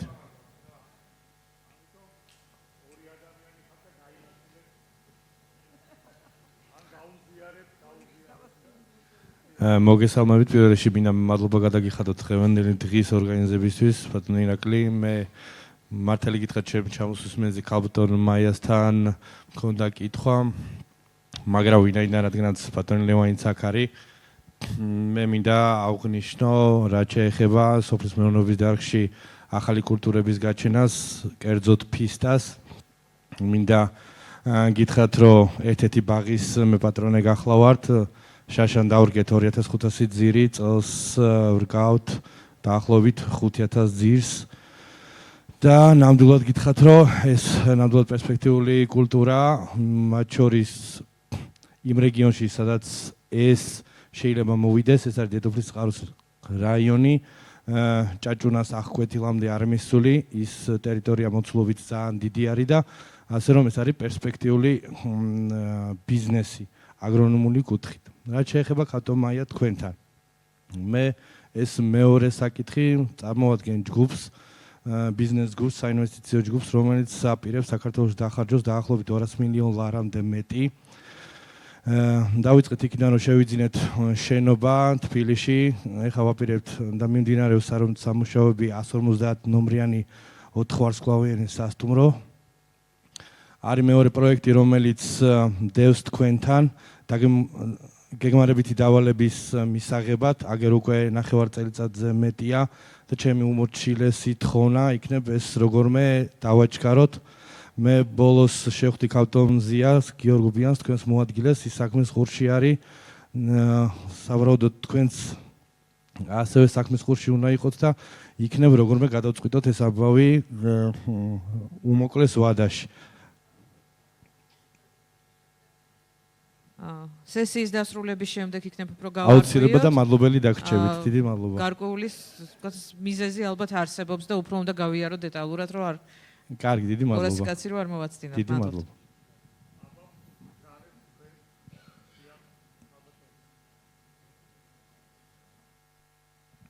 მოკლედ კითხავთ რახან ბოლო კითხვა თელავის აეროპორტი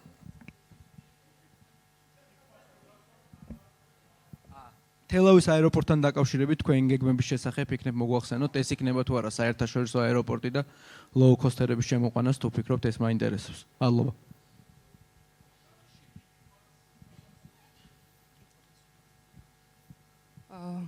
მოგესალმებით მე წარმოვადგენ ჩირისა და ჩურჩხელების წარმოებულ კომპანიას ჩირჩხელას და კვირაში ერთხელ გვაქვს საერთაშორისო ასე ვთქვათ გამოხმაურებები საიდანაც გვწერენ გვიკავშირდებიან და ბოლო ერთი კვირის წინ იყო ესეთი წინადადება რომ ავსტრიის ძალიან დიდ მარკეტში ჭირდებათ ბიოლოგიურად სუფთა ბიოპროდუქტი კივის ჩირი ამ საკითხთან დაკავშირებით გავიარეთ კონსულტაციები და დასავლეთ საქართველოში უნდა გაკეთდეს აემისი სუბტროპიკული სცენარია ბუნებრივია და ზუსტად ვაპირებდი რომ ბატონ ლევანთან მქონოდა ამასთან დაკავშირებით კომუნიკაცია და რამდენად შესაძლებელია რომ თქვენ ისაუბრეთ ძალიან ბევრი მაგრამ ბიოპროდუქტზე აი როგორც ასეთი გლობალური ეკონომიკა მაქეთ მიდის და ჩვენი მიზანიც ეს არის რომ აი ამ პროდუქტზე გქონდეს აქცენტი რამდენად შესაძლებელია რომ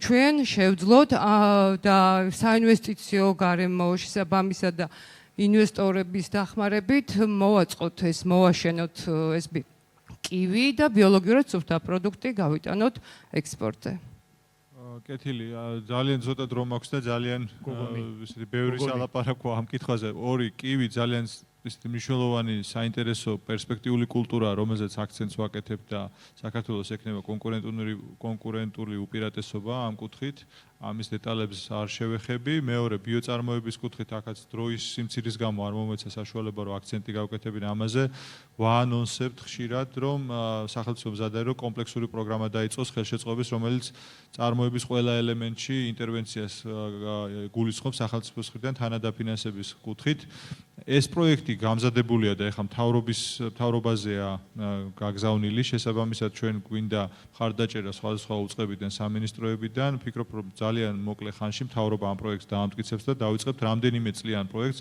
ბიოწარმოების და ბიოწარმოებული პროდუქციის გადამუშავების ხარდაჭერის კუთხით, რომელიც საქართველოში რამდენიმე 1000 ჰექტარს და ჩვენი მიზანია მინიმუმ 10000 ჰექტრის ბიოწარმოების სერტიფიცირებული ბიოწარმოების ქვეშ მოქცევა. და სანამ ბოლოს სიტყვას ბატონ დავითს გადავცემდი აეროპორტთან დაკავშირებით გიპასუხებთ რომ ჯერ არ არის საუბარი საერთაშორისო აეროპორტზე ეს ძალიან მაღალი განაცხადი იქნებოდა ჩვენ აქ საუბარი გვაქვს და რეალური საუბარი არის ელისუფლების მხრიდან რომ მოხდეს ამ აეროპორტის ამოქმედება შიდა ფრენებისთვის და ნახოთ ის ტურისტული საჭიროებები რაც რეგიონში გამოიკვეთება ამიტომ ნაბიჯ გავყვეთ ამ საქმეს ჯობია ბატონო დავით გთხოვთ მოგესალმებით ქართულია მოგესალმებით ბატონო ირაკლი მეუფე ძვირფასო საზოგადოება დიდი მადლობა ორგანიზატორებს პირველ რიგში მინდა მოვახსენო ამ მართლაც ძალიან მნიშვნელოვანი და ძალიან კარგი და საქმიანი ღონისძიებისთვის ძალიან სწრაფად ვიტყვი რომ თქვენი დრო ძვირფასი დრო არ დაგაკარგინოთ საპარტნიორო ფონდის შესახებ დღეს გექნებათ საშუალება ინფორმაცია მოისმინოთ ბატონი გიორგი დანელია გააკეთეს პრეზენტაციას მაგრამ კახეთთან დაკავშირებით მინდა გითხრათ სასტუმროების სფეროში ჩვენ რამოდენიმე სასტუმროს მშენებლობაში მივიღეთ მონაწილეობა მათ შორის აი ამ სასტუმროსთან მინდა გითხრათ რომ ჩემთვის პირადად გამორჩეულად საამაყო პროექტია თავისი დიზაინით, თავისი შინაარსით, თავისი როლით და ფუნქციით, ასევე იყო ლოპოტა, ასევე იყო ილიას ტბაზე სასტუმრო და ასე შემდეგ, მაგრამ ჩვენ სასტუმროების ბიზნესიდან ვფიქრობთ, რომ და მივიღეთ გადაწყვეტილება, რომ გამოვიდეთ. გამოვიდეთ, იმიტომ რომ გარკვეული სტიმულირება ამ რეგიონში ვფიქრობ, რომ ჩვენ ამ ინდუსტრიას მივეცით, ბევრმა დაინახა, რამდენად რენტაბელურია, რამდენად საინტერესოა სასტუმრო ამ რეგიონისათვის, ინტერესი უკვე დიდი აქვს კერძო სექტორს, ბანკების ჩართულობა საკმაოდ მაღალია და როცა ასეთი კონკურენცია კერძო სფეროში, ჩვენ სახელმწიფო მაქსიმალურად ვცდილობთ, რომ გავიდეთ გვერდზე და კერძო სფეროში უკვე ეს ინტერესი გავაჩინოთ. მაგრამ ეხლა არსებობს ძალიან საინტერესო პროექტები და ძალიან გამეხარდა სიმართლე გითხრათ, თუმცა ბატონმა პრემიერმა, ქალბატონმა ნათიან, ბატონმა ლევანმაც ისაუბრეს ამ თემებზე, რაც ეხება ფისტას და რაც ეხება ზეთისხილს. ორივე ეს პროექტები, მინდა გითხრათ, რომ ჩვენთან დამუშავებულია უკვე, არ ვიტყოდი დამუშავების სტადიაშია, შევისწავლეთ ყველა დეტალი ალბათ, როგორც ბიზნესი ეს სფერო განვიხილეთ მისი სოციალური ასპექტებიც, იმიტომ რომ ძირითადად ეს იმ დაუმუშავებელ მიწებზე აზერბაიჯანის საზღვართან უდაბნოს სიტუაციაში, სადაც იორის გამოყენება შეგვიძლია და ეს წყალი, რომელიც გადადის აზერბაიჯანში, ამ რესურსის გამოყენება ძალიან მნიშვნელოვანია მიგრაციის კუთხით და ასე შემდეგ. იმაჩნია უმთავრესი და უმნიშვნელოვანესია არა მარტო კახეთის რეგიონისთვის, საქართველოს ყველანაირი კუთხით. აქ ჩვენ მაქსიმალურად შევეცდებით, რომ ინვესტორის ფინანსური ჩართულობა იყოს მაქსიმალური და სახელმწიფო თავისი სხვა შესაძლებლობები გამოიყენოს, ამიტომ იქ ტერიტორიების შერჩევის საკითხია ჩვენ მიწების შევისწავლეთ, სად, რომელიც სწორედ რომ ამ მიზნით არის ყველაზე სწორედ გამოიყენოს, სწორი შენიშვნა გააკეთა ბატონმა ლევანმა, როცა ბრძანა, რომ უნდა ვნახოთ რომელი მიწისთვის, რომელი დარგი უფრო იქნება საინტერესო და ამ კუთხით გულისხმობ. ზუსტად ერთადერთი რაც ქალბატონ მაიას მე კითხვის სახით არ დავუსვა, მისი პოზიცია დაახლოებით დიდი როლი იქნება თქვენი, იმიტომ რომ ინვესტორები ძირითადად იქ საუბრობენ ინფრასტრუქტურის თემას, იქ გზის მიყვანა, იგივე ელექტროხაზების მიყვანა ამ ტერიტორიებზე არის უმნიშვნელოვანესი და ის პირობა, რომელსაც ინვესტორი აყენებს და იმედი მაქვს თქვენი ამ შემთხვევაში მხარდაჭერის ამ პროექტების თქვენი ჩართულობის, რომ ეს იქნება ალბათ ერთ-ერთი უმნიშვნელოვანესი და გადამწყვეტი პირობა იმისა, რომ ამ ტერიტორიებზე მოხდეს ამ კულტურების გაშენება. ერთი თემა, რომელზეც წეგანი იყო საუბარი, იგივე ყველის წარმოება და ასე შემდეგ და ბაზრის მოძიება, ექსპორტზე პროდუქციის გატანა, გეტყოდით ერთ რამეს, რა თქმა უნდა, ძალიან რთულია, ბევრი მიზეზების გამო, ამ გამოფენებზე ჩვენ ძალიან ბევრი კომპანია წავიყვანეთ სხვადასხვა ქვეყნებში ფონდმა, მაგრამ აი მე მინდა გითხრათ, რომ ერთ-ერთი ჩვენი მეგობარი ინვესტორი ჩინეთიდან ბატონი ლიუ აქ ბრძანდება, ხა არ ვიცოდი თუ ჩამოსული იყო. კომპანია და პიროვნება, რომელმაც ჩინეთში ყველაზე დიდი ქართული სახლი გააკეთა, 20,000 კვადრატულ მეტრზე დიდი, სადაც არის ქართული საგამოფენო დარბაზი, საკონცერტო დარბაზი, მუზეუმიც შემიძლია ვთქვა და ქართული რესტორანიც და ასე შემდეგ. ჩვენ რამოდენიმე ხელშეკრულება გავაფორმეთ პირდაპირ, რომელიც ქართულ პროდუქციას გააქვთ და იმ მოცულობებით, რა მოცულობებით, სრულიად საკმარისია, იქ ხდება მისი რეალიზაცია. მათ შორის ახლა ჩვენ აქ ზუსტად გავაფორმებთ ხელშეკრულებას ქართულ ზეთისხილის ზეთთან დაკავშირებით. ასე რომ შეგვიძლია ჩვენ ეხლავე ვისაუბროთ ამ თემაზე და აქვე მინდა ყველას მოგაწოდოთ ინფორმაცია, რომ არა მარტო ჩინეთის, მე არ ვლაპარაკობ გამოფენებზე, იქ საკმაოდ რთულია, იმიტომ რომ მოთხოვნა დიდია და ასეთ ხელშეკრულებებზე ჩვენ მოცულობაზე არ ყოფნის საშუალება პოტენციალი, მცირე მოცულობებზე შეგვიძლია ჩვენ სხვა არხებით მოგეხმაროთ და ასევეა ბელორუსიის ბაზარი. ჩვენ როგორც მოგეხსენებათ, ჩვენი და ბელორუსის პრეზიდენტების მხარდაჭერით ბელორუსში გავხსენით ჩვენი შვილობილი კომპანია, აგვისტოში გაიხსნება ქართული სახლი, სადაც გვექნება საშუალება ქართული პროდუქციის გატანის, მათ შორის ის, რომელიც ლიცენზირებულია და კვოტების ქვეშა იმ პროდუქცияსაც კი ალკოჰოლურ სასმელებს გულისხმობ მე, ბელორუსის ბაზარზე შეტანის და საგამოფენო სივრცეში მოწყობის ქართულ სახლში, ასე რომ ყველას მინდა გითხრათ, თქვენ მოგვაწოდეთ თქვენი პროდუქცია, რომელიც შეიძლება ამ ბაზრებისთვის იყოს გათვლილი და მაქსიმალურ დახმარებას ჩვენ და ხელშეწყობას მოგცემთ იმისი, რომ ამ ბაზრებზე თავისუფლად მოხდეთ. ძალიან დიდი მადლობა. დიდი მადლობა ბატონო დავით, ძალიან მნიშვნელოვანი არის სახელმწიფო საფინანსო მსხვილი ორგანიზაციიდან ესეთი ჩართულობა სწორედ სოფლის მეურნეობის განვითარების მიზნით და სწორად იქნა აქ აღნიშნული, რომ ინფრასტრუქტურის მიყვანა ახალი სავარგულების ათვისებისათვის ნამდვილად ძალიან მნიშვნელოვანი არის. ალბათ შეკითხვები კიდე ბევრია, მაგრამ ჩვენ რეგლამენტი უკვე მრავალჯერ დავარღვიეთ. მე მინდა ძალიან დიდი მადლობა მოვახსოვნო ქალბატონ და ბატონ მინისტრებს იმ საინტერესო თემებისათვის, იმ გაჟღერებული, უკვე ჩამოყალიბებული პოლიტიკური გზავნილებისათვის, რომელიც ჩვენ ეკონომიკურ ცხოვრებაში არის ასახული და ამით ეს პანელი დავასრულოთ. შემდეგ პანელს გააგრძელებს ქალბატონი ნინო ჩიქოვანი, საქართველოს სავაჭრო სამრეწველო პალატის ხელმძღვანელი. ძალიან საინტერესო პანელი გველის, ყველა ამ თემების კონკრეტული უკვე საინვესტიციო ღირებულებები და ციფრებში როგორ არის გამოხატული, როგორც ტურიზმი, აწარმოება საქართველოს, ასევე კონკრეტულად კახეთის რეგიონი.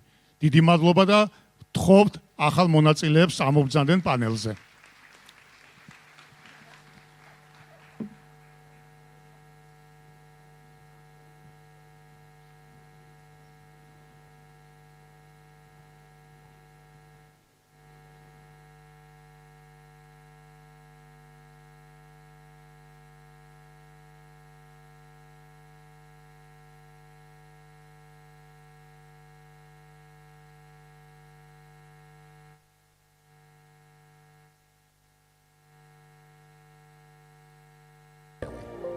Grapes and wheat barn. The place where you can relax, travel, enjoy yourself, get to know each other. Travel in the country of wine and taste a real Georgian traditional wine. Caucasian Gate. Hidden world in the mountains. Kахети, the place of adventures. Towns with hospitable people who will show you the heart of Kахети and become your friends.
მოგესალმებით, პატივცემულო მეგობრებო. ძალიან ავწთით გრაფიკს, მაგრამ ვეცდებით, რომ ეს პანელი დროში ჩავატიოთ, როგორც წესია და ვინაიდან ბევრი კითხვა-პასუხი იყო და ინტერესი მაღალი იყო, ამიტომ მოხდა ესეთი გადაცილება.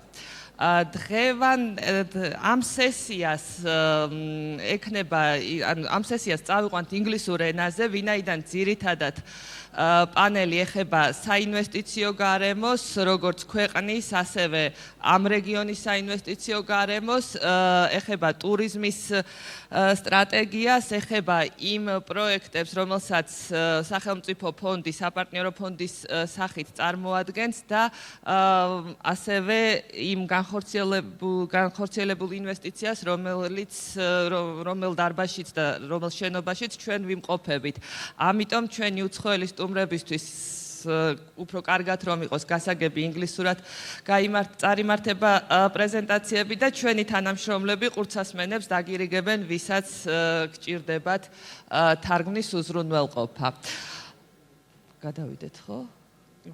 So, as I already mentioned, dear guests, ambassadors, I'm pleased to welcome you to the first International Regional Investment Forum, and I'm very glad that the Georgian Chamber of Commerce and Industry was one of co-organizers of this event that provides a unique opportunity to be acquainted with and potential this beautiful region can offer.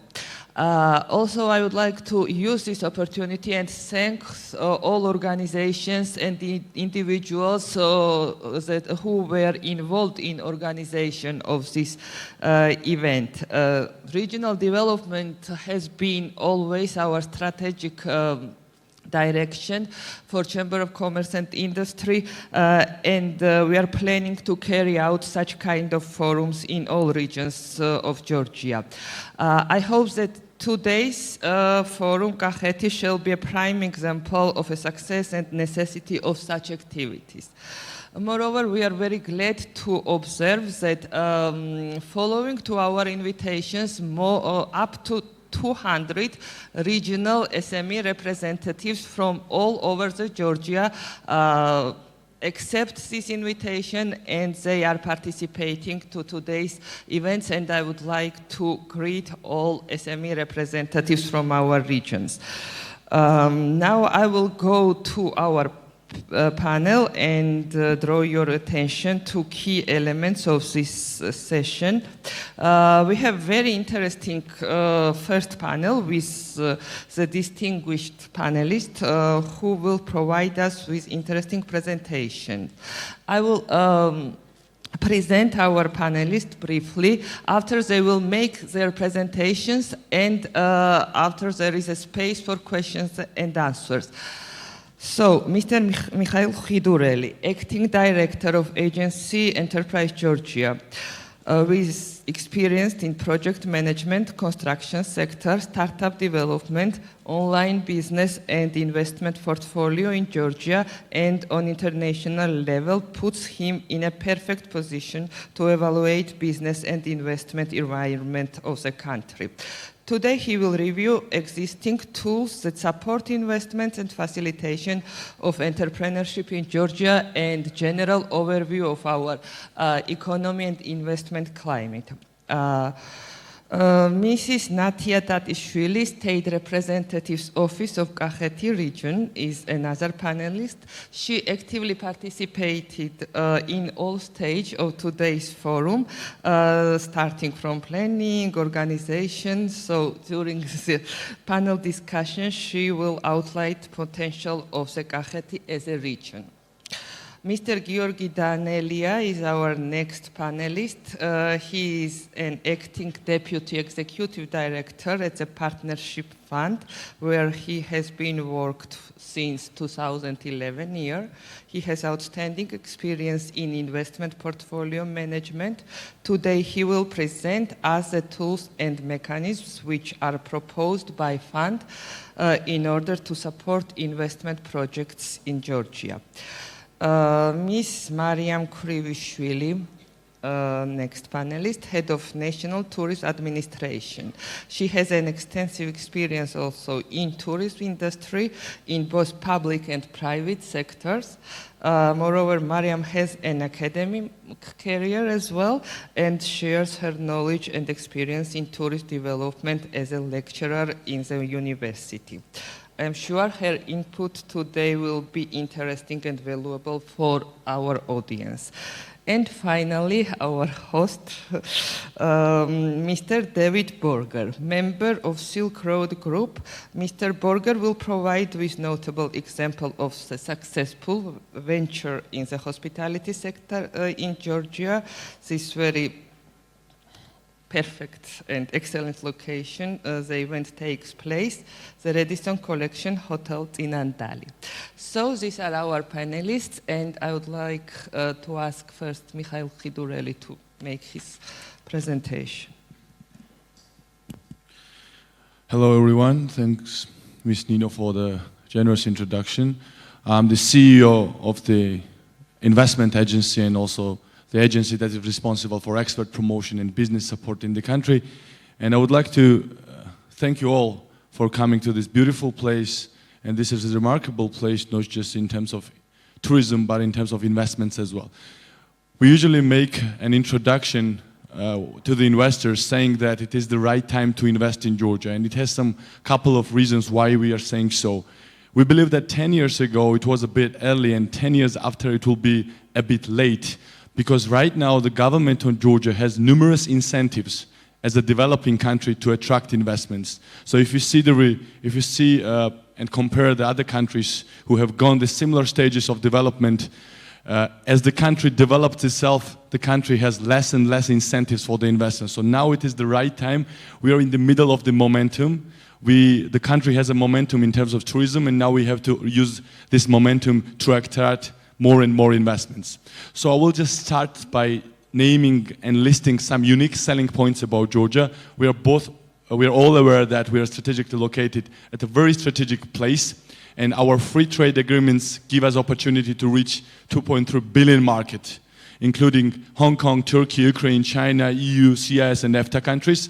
We have one of the best and least tax burden taxation systems in the world, and I will just have another slide ranking reviewing the rankings. We have completely eliminated corporate profit tax, for example, which means that if the investor decides to reinvest their capital, they don't have to pay a corporate profit tax, which incentivizes the investors to do a reinvestment.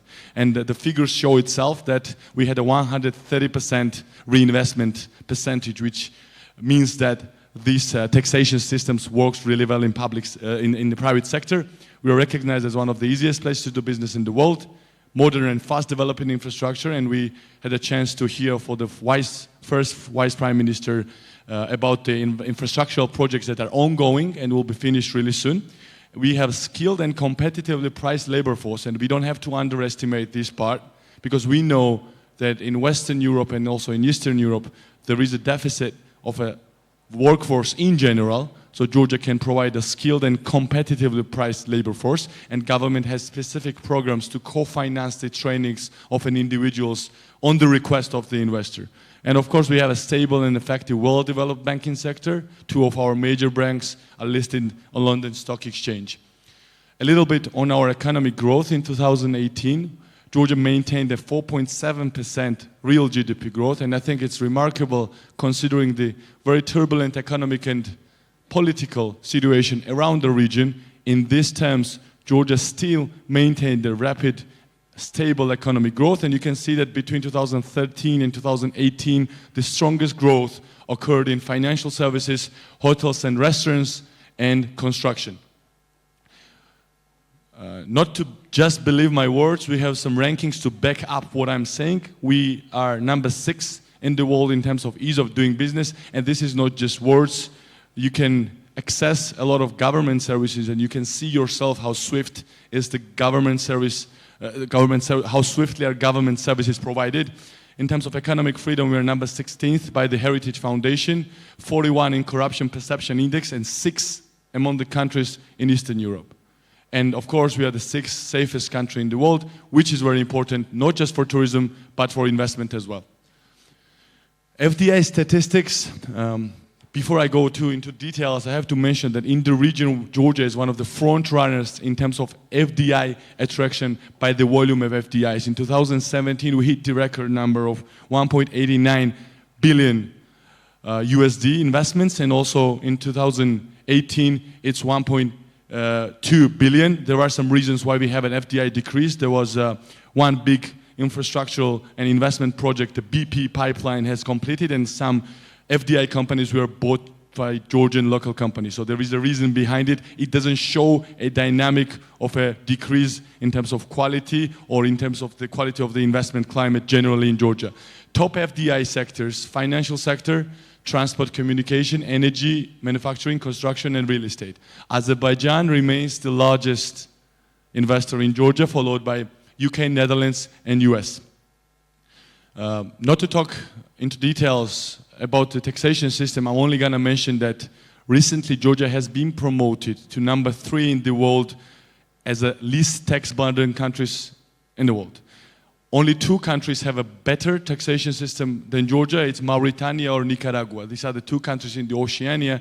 So usually when investors and different people ask why we do not have cash incentives like cashbacks for the investments, the answer is very clear. Our taxation system is very swift and low. You cannot go below that. So this is one of the most important parts for the investors, and investors are seeing it in a very right ways, and are using this as well. Also, we have a new initiative from the Prime Minister and the government of Georgia, where we have new tax incentives available for international companies who, if they open headquarters in Georgia, they're basically exempted from all taxes. The only tax they pay is a corporate profit tax on distributed profit, 5%. And we are utilizing this opportunity, and we have the companies like, for example, Konica Minolta coming and opening a regional representation in Georgia who will be serving the region and sourcing the region from Georgia. So it means that the companies are starting to realize these tax incentives is quite fresh and new. So I would encourage you to distribute this information among the friends and investors that you might have.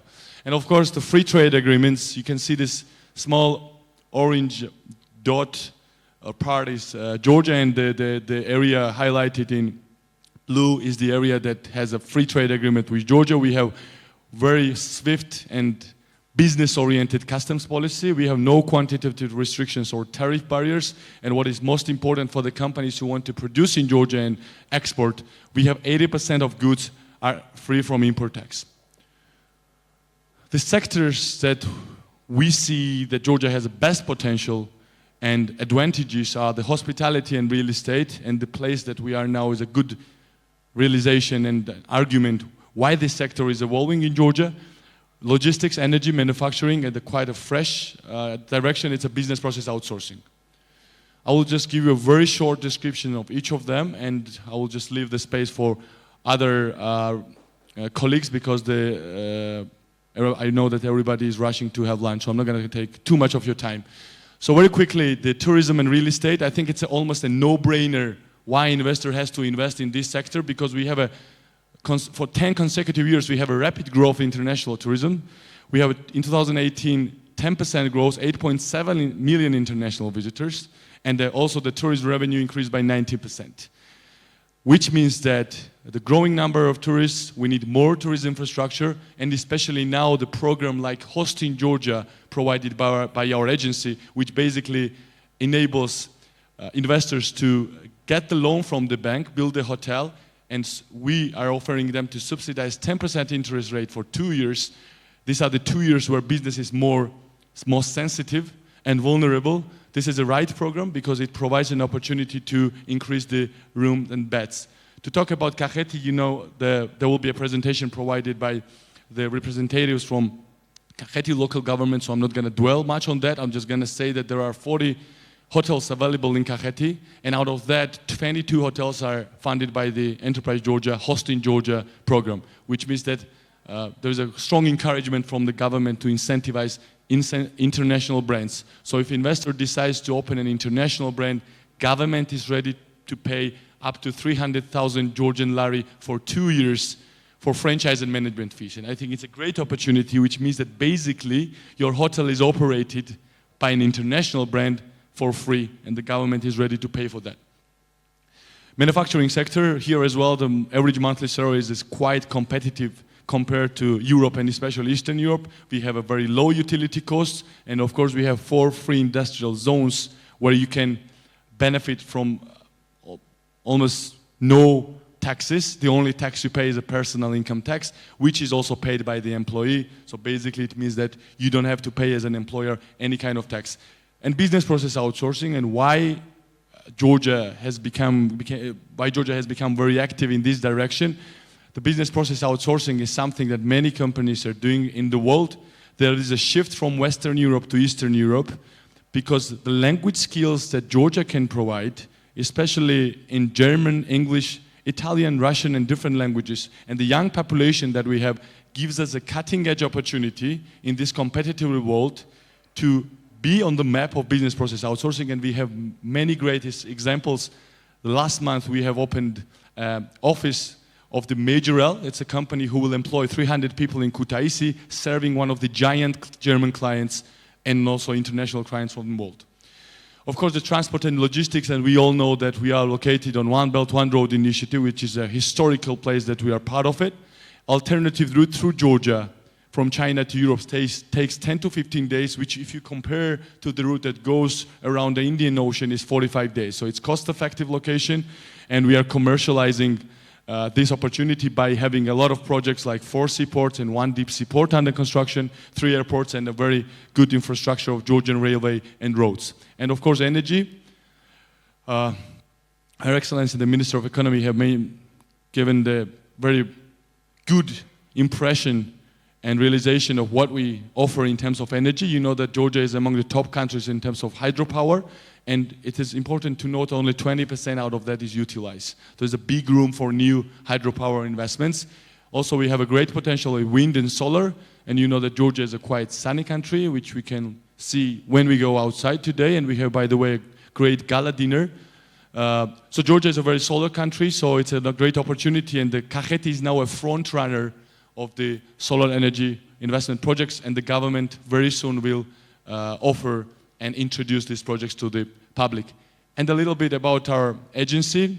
As you know, we are working under the Ministry of Economy and Sustainable Development, and we have specific programs that are very interesting for the investors. So not just Georgian companies are benefiting from this, a lot of international investors are benefiting from our projects like Produce in Georgia, co-financing the manufacturing facilities, Hosting Georgia, which I have already mentioned, and a very important part is a Film in Georgia. We believe at our agency, and we have many supporters, that film industry can become the second industry after the tourism in terms of GDP contribution, and we have all potential in that. Recently, we had a very high-level delegation from Hollywood who have just, I'm just quoting their words, who have never thought there is a country who has such a great potential in a very short proximity of territory. You can agree that in 1 hour drive you can have a ski resort, and in 1 hour drive you can have a sunny beach. So this is a very cost effective for them. We are right now, there are negotiations undergoing on a very big Hollywood movies that will probably be shot in Georgia. That will bring a lot of investment in the country, and what we offer the film producers is 20 to 25% cashback system. So I hope that all this will contribute to further development of the region, which has a great potential. And once again, I would like to thank you all for coming and hope that you enjoy the rest of the evening. Thank you.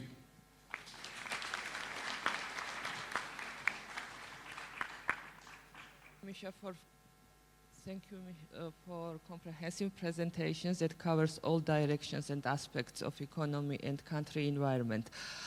As a moderator, I prepared a list of questions to each panelist, but to keep timing and respect to your time, I think it's better if we go through the presentation and leave the space for our participants. So, next presentation, please. Thank you very much. Good afternoon, ladies and gentlemen, dear guests. It's really honor for me to represent region for today and give you an idea why Kахეთი should be your destination of your future investment. As you may be aware, Kахეთი is 16% of the total area of Georgia with a population of more than 3,000. And Kахეთი has a lot of competitiveness comparing to other regions, which are, for instance, the proximity, the geographical location for the first time, the proximity to Tbilisi and the distance to Azerbaijan. We have the border with Azerbaijan, and as well, Kахეთი is a major wine producer and wine destination, wine tourist destination in Georgia. Kахეთი is also the major producer of agricultural products in Georgia. So these qualifications gives a good foundation to think that Kахეთი is a perspective and promising territory for your future investments. As sometimes more investors are interested, Kахეთი is a good access. Kахეთი has a good access to utilities as are gas, electricity, water, and also the internet. We have all level of educational system here. We have the State University in Tel Aviv and also very strong foundation and base of the vocational colleges. Also, it should be mentioned that Kахეთი was named as the cleanest region for the 2019, and we are proud of it because this gives you an idea that Kахეთი is a clean and safe environment to produce the bioproduction and gives a potential for the future investments in the ecological sector as well. So due to the economic statistics, which we have the recent numbers by the Geostat information, the sustainable development of the economic is very promising due to the recent numbers. We have, due to the regional GDP numbers, we have the growth in total GDP, and it was, during the last years, it was almost 8.9% of the growth in GDP in 2017, which is very promising for future years as well.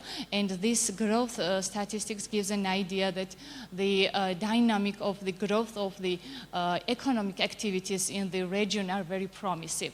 And the top sectors diversified in total GDP are, of course, on the first step is the agriculture system with the percent of more than 30%, then following with the industry and also the other sectors in total GDP. Due to the rapid growth in economic activities, it should be noted here that we have top industries in manufacturing, construction, agriculture, and also the trade. And also the active businesses are divided in these top sectors, following with the hospitality and real estate as well. Due to the FTA, despite as Mikhail mentioned here, we had some decrease in previous years, but it was depending on some projects which was by the World Bank and other donor organizations, and it doesn't mean that there was low interest due to the foreign direct investments. And we have the top FTA sectors in agriculture, hospitality and real estate, energy and manufacturing, and the top investors are from Russia, Azerbaijan, China, and EU countries as well. Due to all of the statistics based on the economic direction, based on the economic growth, the region we think that the perspective and the potential sectors of your investment are three main sectors.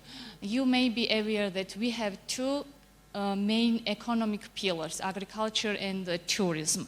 But following the energy sector and natural resources have the biggest potential for future investments as well. So the three main directions we think that should be interesting for you, those are agriculture and food processing, hospitality and real estate, and also energy sector and natural resources.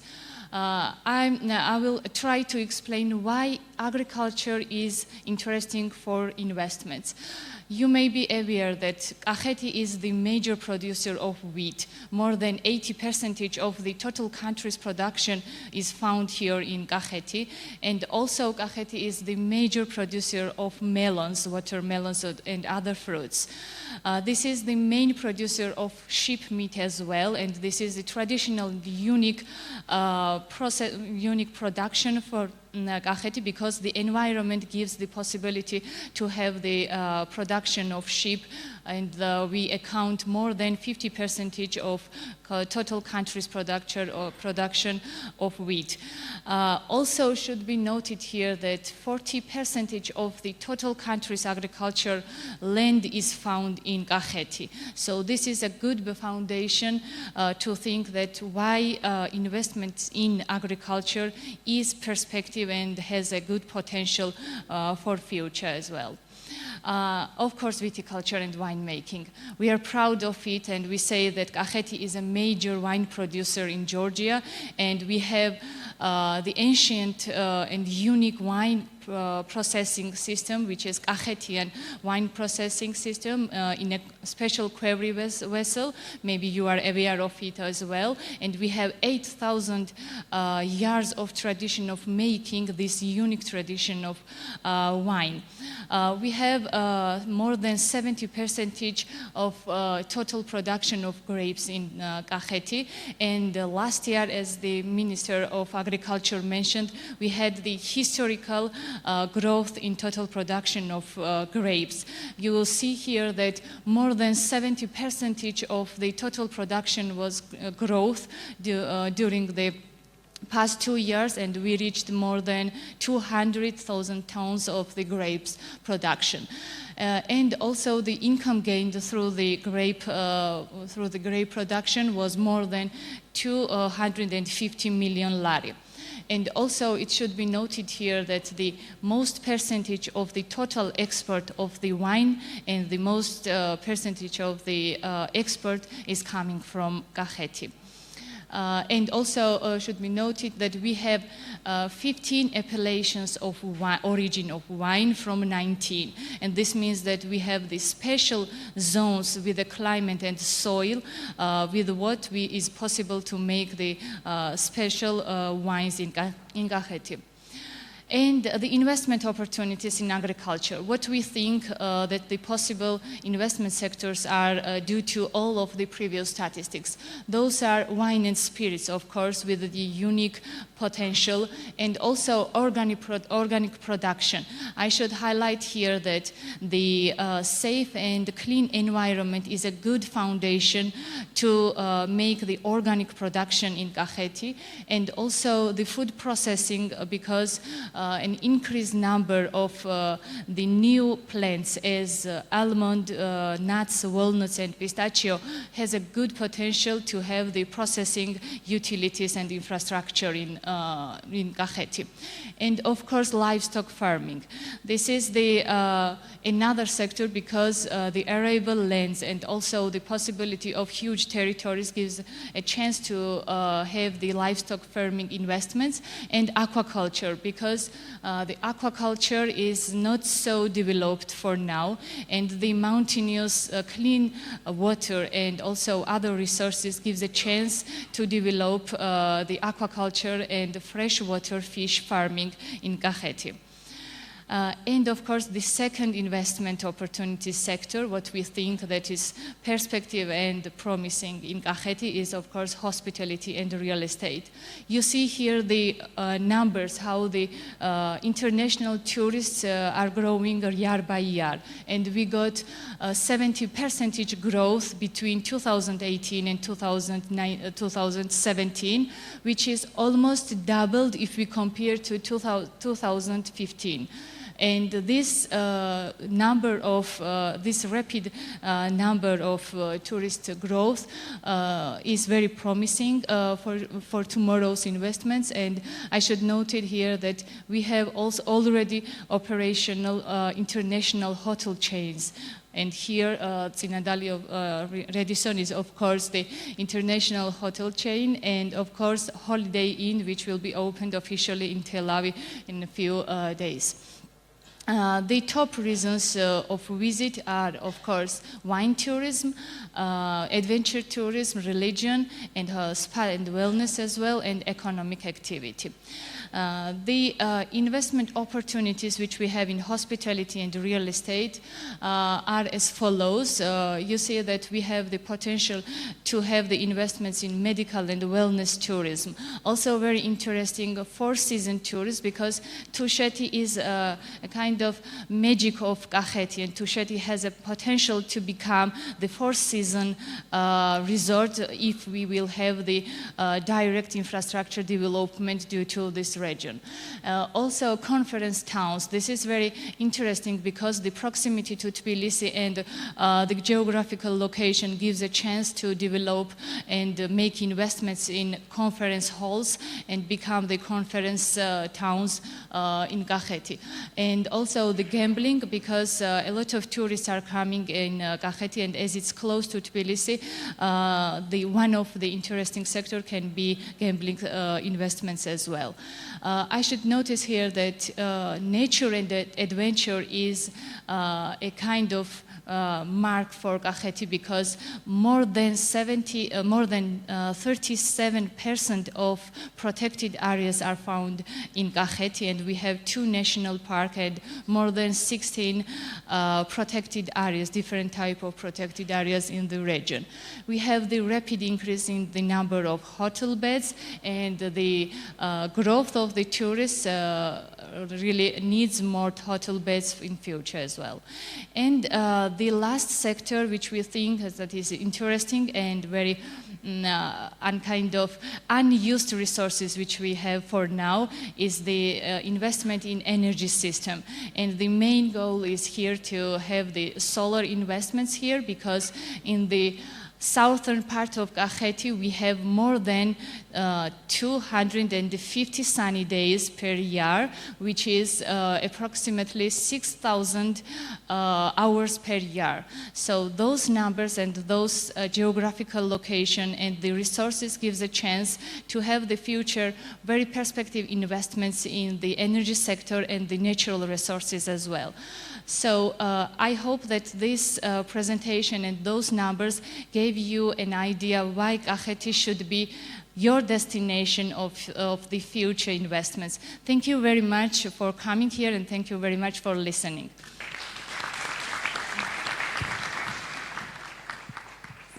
Thank you very much, Natia. And I would like also to mention that lowest unemployment rate, one of the lowest unemployment rates is in this region. And it's really beloved destination, not only for international tourists, but for us Georgians as well.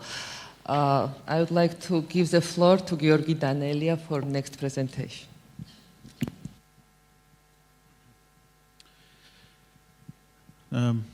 Dear ladies and gentlemen, dear guests, first of all, it's my honor to be here to represent the Partnership Fund, and let me thank the organizers for this wonderful event. I understand that lunchtime is approaching, so I'll try to be very short, and I'll try to explain and present the Partnership Fund very briefly. The Partnership Fund, as you might know, and I'm sure a lot of you already know, it's a state-owned investment institution. It was established in 2011 by the government of Georgia. Until now, it remains under government ownership. We have a supervisory board which consists of 4 ministers and also representatives from local commercial banks, and the prime minister himself is the chairman of the board, which means that all our decisions, all our projects are approved by government, and especially for foreign investors, it gives a huge sense of comfort, and they feel more secured. Our total assets, as you might see, is around $3 billion USD, and mostly they consist of the strategic state assets that we own. And I highlight here the ownership of the assets because we're not in the management of those companies. We own 100% of Georgian Railways, for example. We are also owners of Georgian Oil and Gas Corporation, etc. And the good thing of owning those assets is that we have to receive the dividends from those companies, which are the main source of our investment activity. We're concentrated in the 5 sectors of Georgian economy, which of course follows the priorities of the Georgian government. And you might not be surprised that we are also very heavily involved in energy sector, in tourism and hospitality, in manufacturing, agribusiness, and some other sectors as well. What is very important that we try to we prefer to be involved in the equity financing. We are minority shareholders in every project that we are involved. Maximum 49% of total equity is the amount that we can have in the project, which means that 51% is owned by the private investor, private company who runs the business, who makes all the daily business operation decisions, and we are so-called sleeping partners.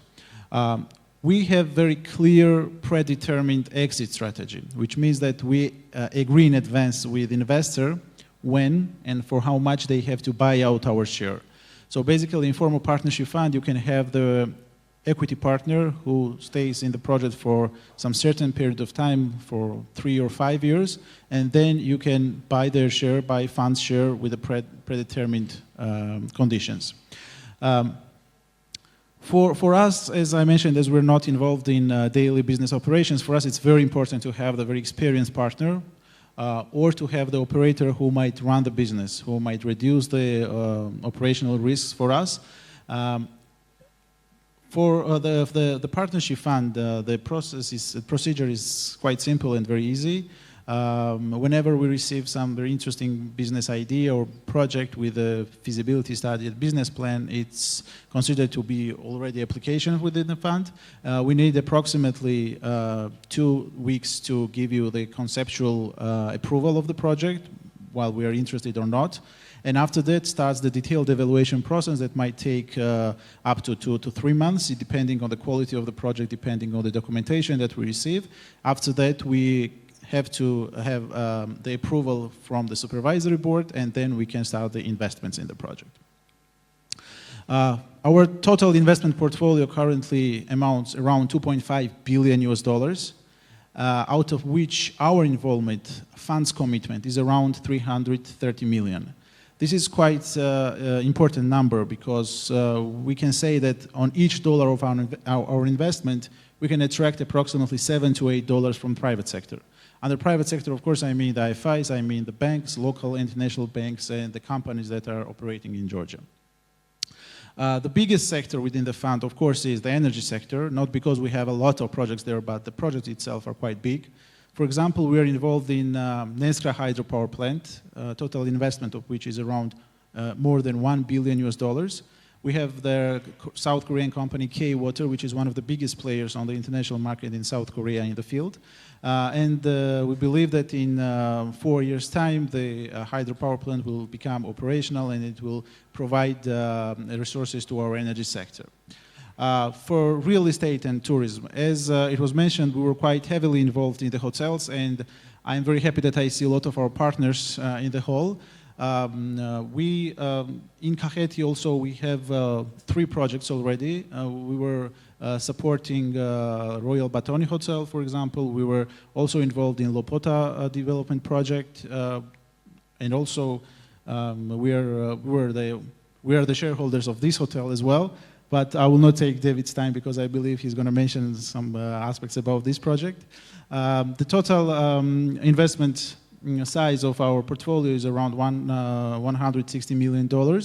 But of course, the amount changes from time to time because a lot of projects are finalized. Some of them are buying out our shares, but still remains very active portfolio within the fund.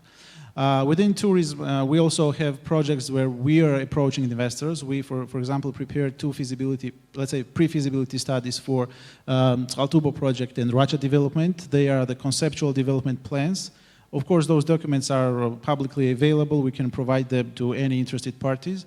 And we also can provide all the package of the documentation that we have prepared. With the Ministry of Economy, we are involved in, as Ministry of Economy is trying to privatize the buildings, we are suggesting to, or we are offering to have the equity investment as well in form of, from the partnership fund up to 25%. For manufacturing sector, this is a very important sector, and currently it's our #1 priority, especially for upcoming years, and especially when it's about supporting the exporting products and exporting manufacturing in Georgia, high-tech sectors. For example, I would highlight one project, which is the ATC factory for composite materials for civil aircrafts. This is a very important project because it's a very high-tech, innovative product, and we have the partner there from Israel company Elbit Cyclone, who is one of the biggest suppliers of Boeing, Airbus, and other companies. And we are producing up to 150 different parts of civil aircraft, and for upcoming years, we already have some orders from Boeing and some other players. In agribusiness, our portfolio in agribusiness is relatively small because, as you know, there are lots of state-funded programs and financing tools that support this sector. So our portfolio is relatively small, around 16 million, but still we have quite interesting projects. For example, we have financed the blueberry plantation, which is 100% approaching the exporting markets for neighboring countries, European Union markets, etc. We also have financed different farms. Hog farm, for example, we are now involved with our Spanish partners in developing the Georgian pig farm. And also we are involved in greenhouses and some other types of agricultural projects. This slide is, it's very proud. We're very proud that during our 8 years of existence, we already have the exits made in a couple of projects. For example, we have under exit, I mean that investors has bought our share back, so we exit the project. For example, from Lopota project, from Kutaisi Best Western, which was the first branded hotel in Kutaisi, from Royal Batoni, from some other hotels. So it means that our instrument is quite effective and it's quite supportive to investors. Lastly, this is the tools that we can provide to investors besides the traditional financing that we have within the fund. We also established the Startup Georgia, which is providing the seed capital for startup companies up to 100,000 lari, which is quite small, but it's very important for starting the new businesses. We're also involved in Gazelle Finance, where we have the partners from Netherlands. We also have OPIC there as our partner, and we are providing different financing tools, equity and loan to SME sector. And Schulze Global, which is transformed now, but concentrated only on energy sector and hydropower plants. This is very briefly. I hope you'll have some questions, and I'll be more than happy to answer them. Thank you very much.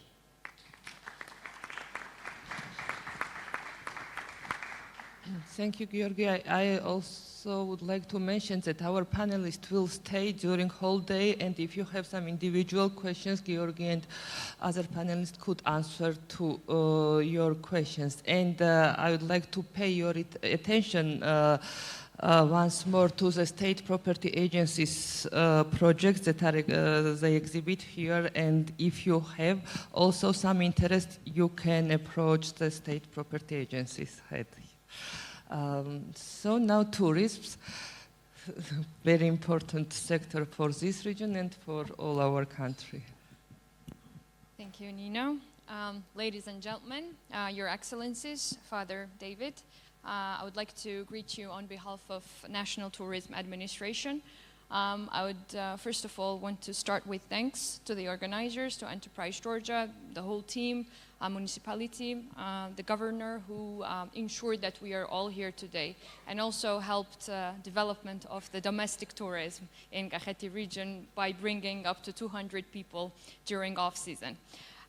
Today I will try to very briefly cover some of the aspects of the key directions of the tourism.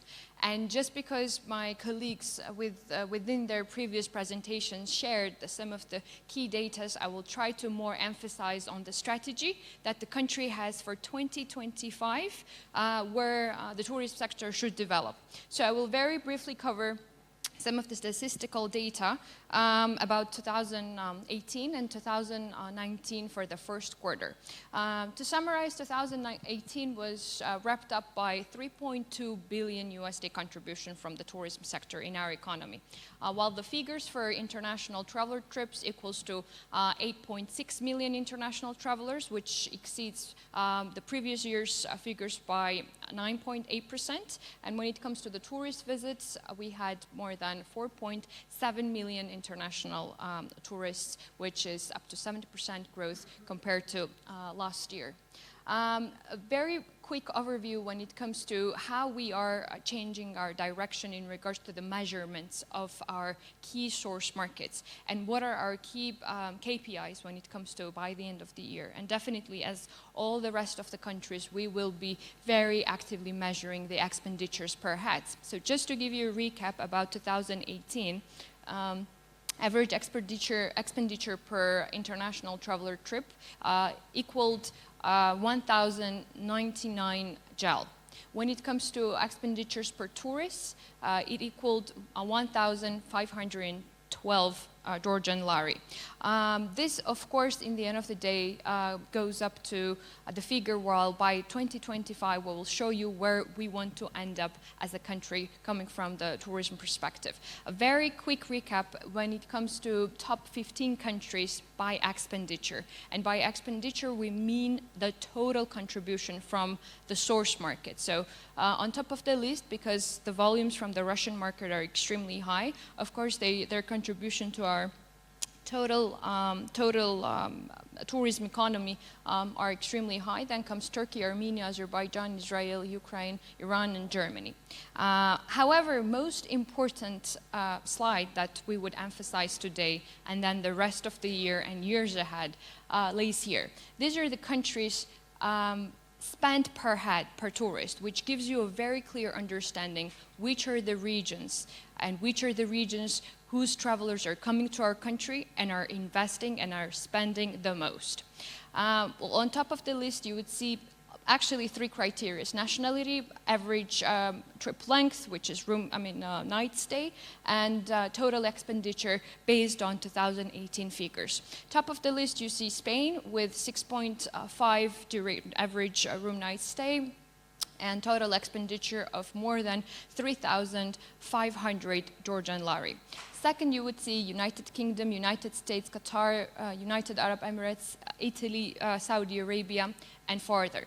Why is this important, and what's the difference between the previous slide and the slide shared? Because from now onwards, and from this year especially, we are actively and highlightedly mentioning that our tourism strategy has mainly changed, and we will be targeting more on the quality rather than the quality. And during the presentation, I would share you more details. So basically, these are the key strategic markets that we've analyzed and where the country will continue investing. Hence, within upcoming short, medium, and long periods of times, you as well as we all will see the rapid growth from these source markets.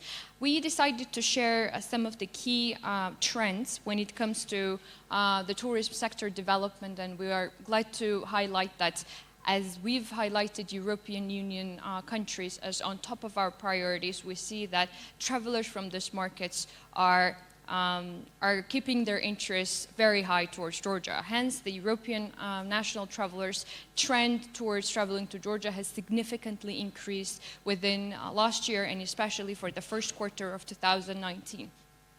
We are very happy to see that arrivals by air has also increased, which is exactly in line with the strategy that the country has to ensure that we have more direct flights from the strategic regions. Number of international tourist trips. Why is this important? Because every country, as well as Georgia, we count international traveler trips as well as international tourists.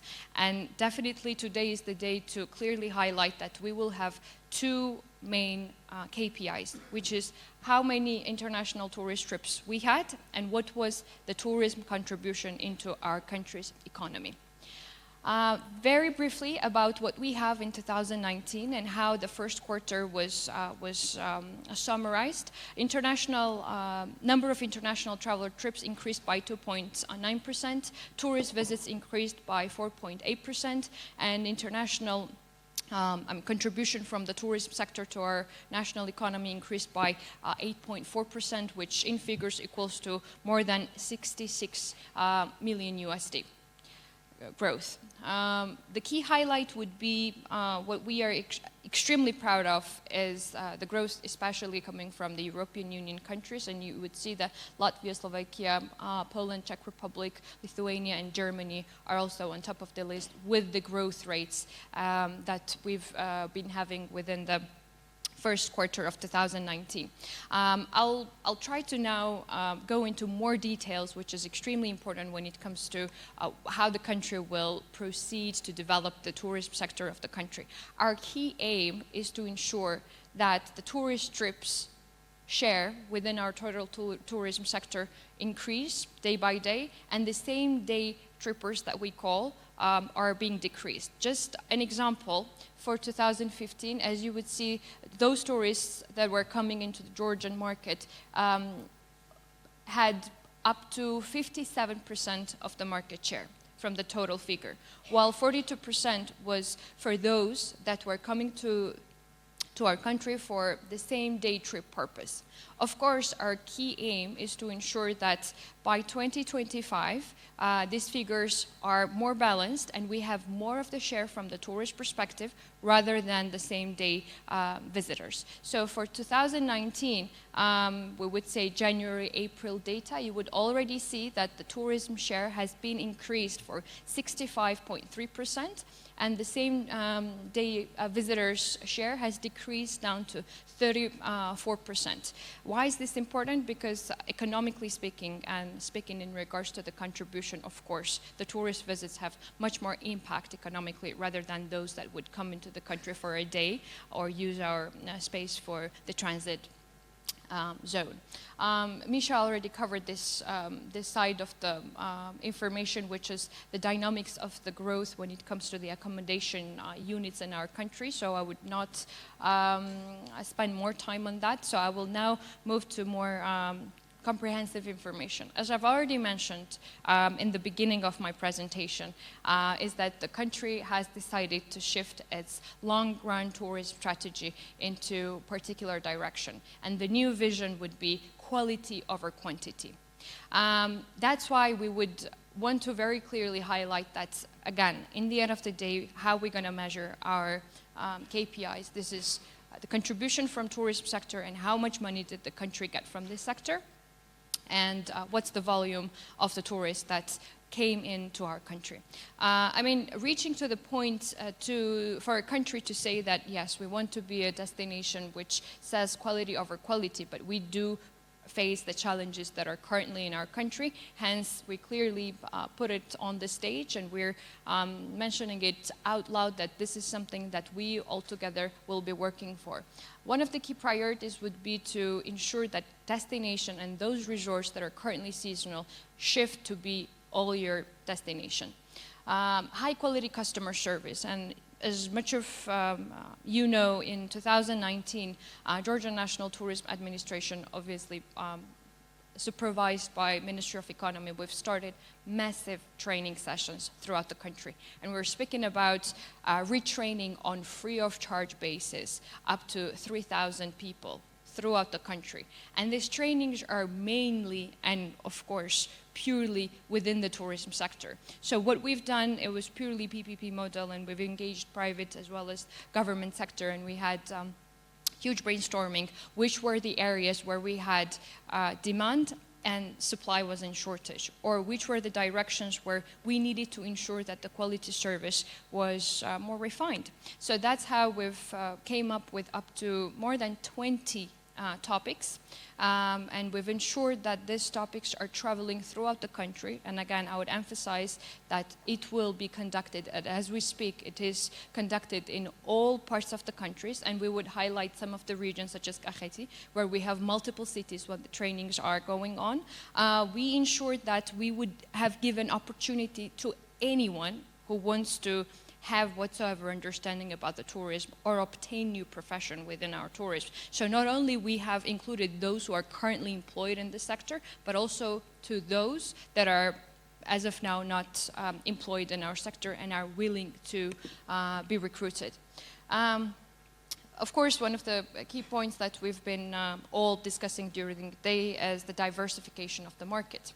And as we all know, based on the figures, Georgia has been dependent on particular markets for a very long time when it comes to tourism. And in regards to ensure that we all follow the lead that the country has stated as the sustainable development of the economy, as well as our tourist sector, we keep our markets diversified. And we ensure that the source markets for the country when it comes to tourism sector keep diversifying. That's why we are saying that more of the European markets are adding, and some of the markets that I will later on share with you during the presentation. I mean, of course, when it comes to the positioning of the country and when it comes to placing Georgia on top of the world travel map, we need to also very clearly understand which are the tourism products that we are competitive today. This does not mean that the rest of the tourism products are not on top of the priority. This does not mean that we are not developing new tourism products, such as today there has been multiple discussions about agro-tourism, as well as medical tourism and so many other sectors. But these are the key strategic tourism products where we would confidently say that we can go out and position Georgia as the leading destination for nature and adventure, cultural heritage, wine and food, health and wellness, sea and sun, my stories, and the city breaks.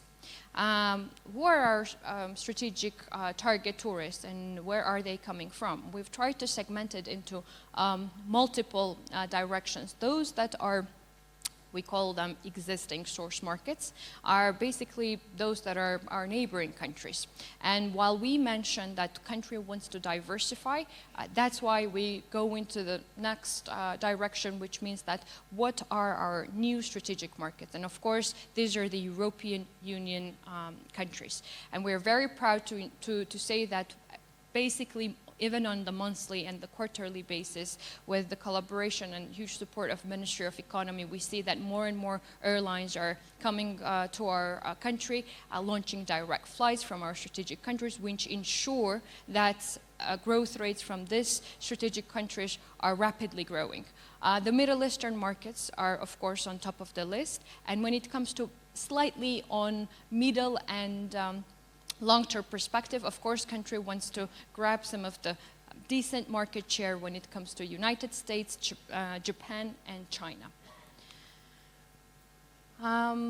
Very briefly, I think this is one of the most important slides from today's perspective and most important information for GNTA as well as the all government entities is that where do we want to be for 2025 years when it comes to tourism sector?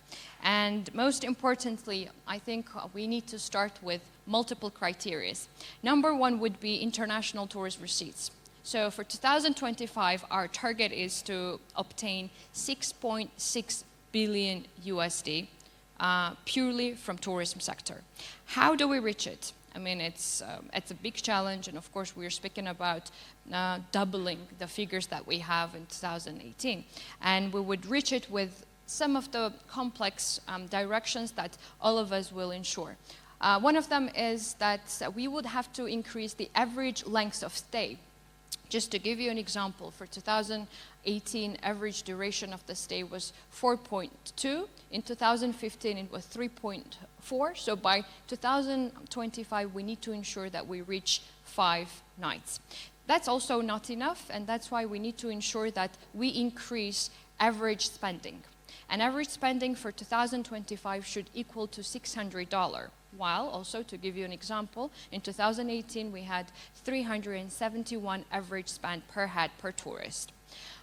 Again, that's unfortunately also not enough. That's why our next target is to ensure that in line with everything, we are increasing the numbers of international traveler trips. And for 2025, the country should host up to 11 million international travelers. And again, that's also not enough. And we have the final component to ensure that we have a success story is the market diversification, which is extremely important. By 2015, as an example, our country's tourism was dependent for 91% on our neighboring countries, while for the other markets, our dependency was up to 9%, which is, of course, not the best ratio. That's why the country decided to emphasize on the market diversification. In 2018, we already have 80.2% dependence on our neighboring countries, and the other market shares increased by 17.8%. Where do you want to be in 2025? We want to ensure that 30% market share is grabbed from the rest of the world, again, to emphasize and to specify these are the European Union countries, US, Japan, China, and 70% on those markets that currently we call our main source markets. I'd like to thank you very much for your attention, and in case of any questions, we're all around. Thank you.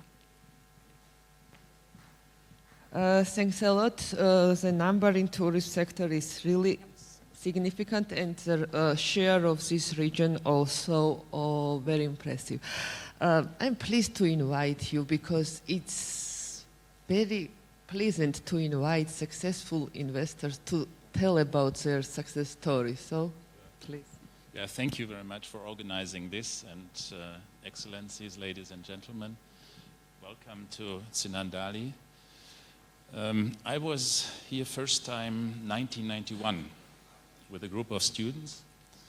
We had a great time drinking wine. I was first here in 1991, and with a group of students from Western Europe. We had a great time drinking wine and enjoying Georgian hospitality. What we didn't know that time was that the Soviet Union collapsed the same summer, and that Georgia was entering very dark ages for about 14 years.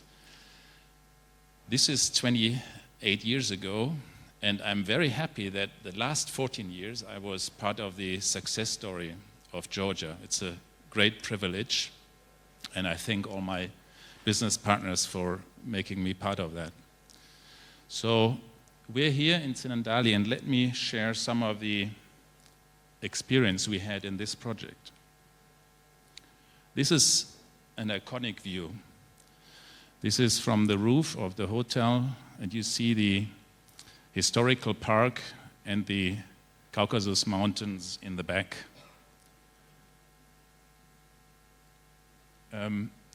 So there's supposed to be something else coming, but I will just jump on. So what is this Silk Road group? What has it been doing? We have started to invest in Georgia in the Iberia Hotel in Tbilisi. In this project, we invited an operator with whom we developed a very successful partnership. This is Radisson. Oops, it's jumping. This is Radisson, and Radisson is also part of this project. We then, in the privatization period in 2006, 2007, we were very enthusiastic about what could be done in Georgia. But unfortunately, and we invested in a big portfolio of assets, and we just about managed to destroy some of these Soviet relics, high-rise on the Black Sea, when the 2008 market conditions came up, and all this enthusiasm had to be transformed into a more modest development program. But still, we have managed today to open 3 big hotels, and there's 2 hotels coming very soon. So our total portfolio of assets that we were able to develop with the help of other funds and local banks, and also increasingly international banks, is about 250 million. And all these assets that we have developed in hospitality, they generate EBITDA of about 20 million. So what is our approach? We always say we not only need to own the assets, we also need to be involved in the operation. That doesn't mean we manage the assets ourselves. We use, for example, Radisson as a manager, but still the operating company itself is in our control. And that's very important, because what we believe what we need to do is we need to create destinations. So destinations doesn't mean just you put a hotel, but you need to create a story around that. And that's only possible when you are in charge of what you're doing. And I think Sinandali is an excellent example of this approach, because when you come here, you understand this is something special, and every Georgian, of course, knows Sinandali, but increasingly also international visitors come here and understand that this is a very special place. The Silk Road Group initially took this on as a pro bono project to help sustain the chateau and the Italianate palace, and also to make this park look nice and just take care of it.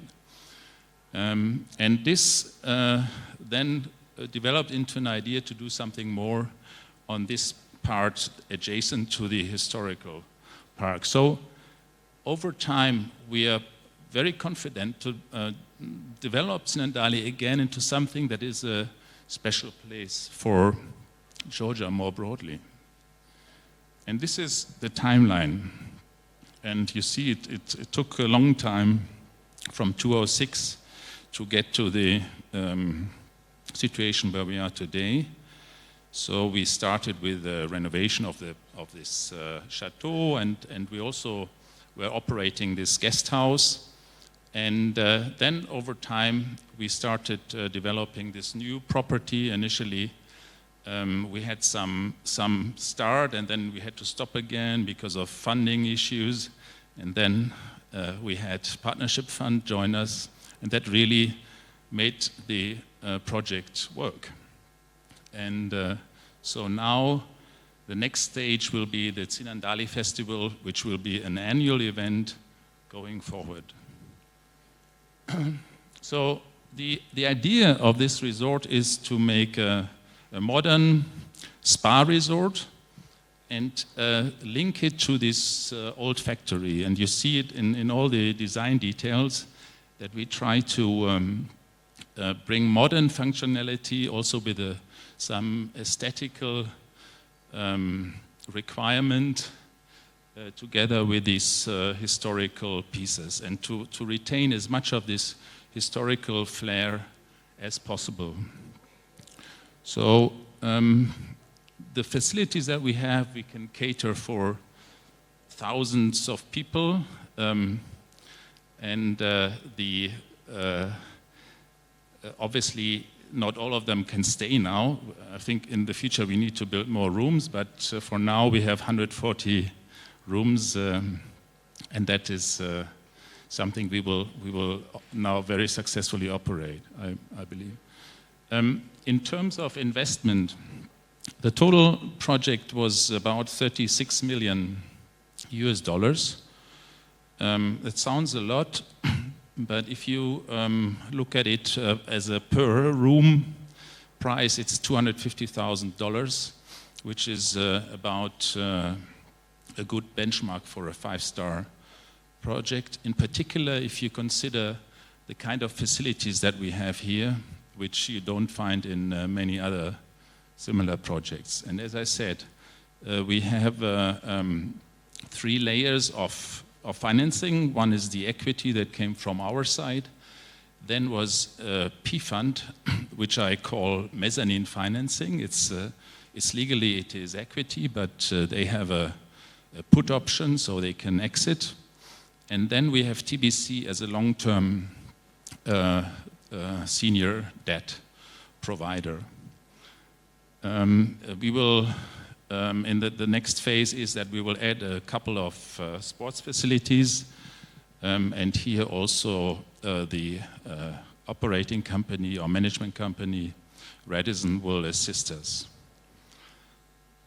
In terms of impact on the region, I would say it's quite substantial. We have, in the initial phases of the project, we created about 130 permanent jobs just by the running the museum, running the estate, the guest house, the winery. We are now adding with this new hotel another 200 jobs. And these are jobs that pay the same salary that you would get in Tbilisi, and you get it in Kasheti. So we also trying to source more products from the region, but I understand when talking to our GM that this is not so easy, because there are certain requirements, hygienic requirements, which need to be fulfilled in order for us to be able to buy this. But I think this is also because there are many local entrepreneurs here. It's an important dimension for developing this collaboration and making the impact of this project on the region even stronger. So to wrap up, what are the opportunities that we have tapped in? There were a lot of statistics. What I observed is when you take the compound annual growth rate of the tourism that were mentioned by Mariam, it's about, I think, 12% from 2015 to 2018. At the same time, the increase in Kasheti was 26%. So the growth in tourism is more than double of that in the entire country. And I think the only constraining factor for this is the amount of hotel rooms, and in particular rooms that have a certain quality, and that's why you see also now Holiday Inn joining the market, and I'm confident there is room for a lot of more projects. I already mentioned the strong support of Partnership Fund. Okay, what are the challenges? I think this looks all very nice, but if you look at the project, how it was done and the challenges we had, there's still a very big lack of workmanship to international standards, and that is really some of the delay we had in the project is resulting from that. So for those who are looking into this kind of aspects, this is a very important area to develop. I think it was already mentioned, the water and sewage. I mean, essentially you end up doing everything yourself. So you become an island in terms of infrastructure. You put your own sewage plant. But I hope that within 4 years, I think that was the time Horizon mentioned, this will change and improve. And then the biggest problem, finding and retaining qualified staff. This is the biggest challenge we have. We're taking people from Tbilisi, which we have trained in Tbilisi. We're trying to help use these people to train people here. The moment they're developed, they run away for $50 to the next hotel. So it is extremely tight market with in terms of good people that have a good qualification. So I think here's a huge opportunity to improve the. It's not about academic education. This is about knowing how to clean a room, knowing how to serve a guest. Very basic skills that need to be educated. And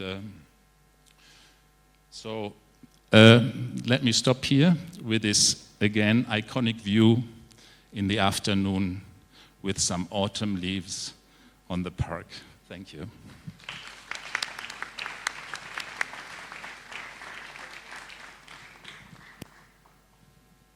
Thank you very much. Thank you for all your efforts. Many projects, number of projects that Silk Road Group implemented by Silk Road Group in Georgia. Also very good example of public-private partnership and the results we see here. So thank you for your interest and implementation and what you are doing in Georgia. So the presentations is over, and if somebody have questions, if you are not very tired, you can ask our panelists.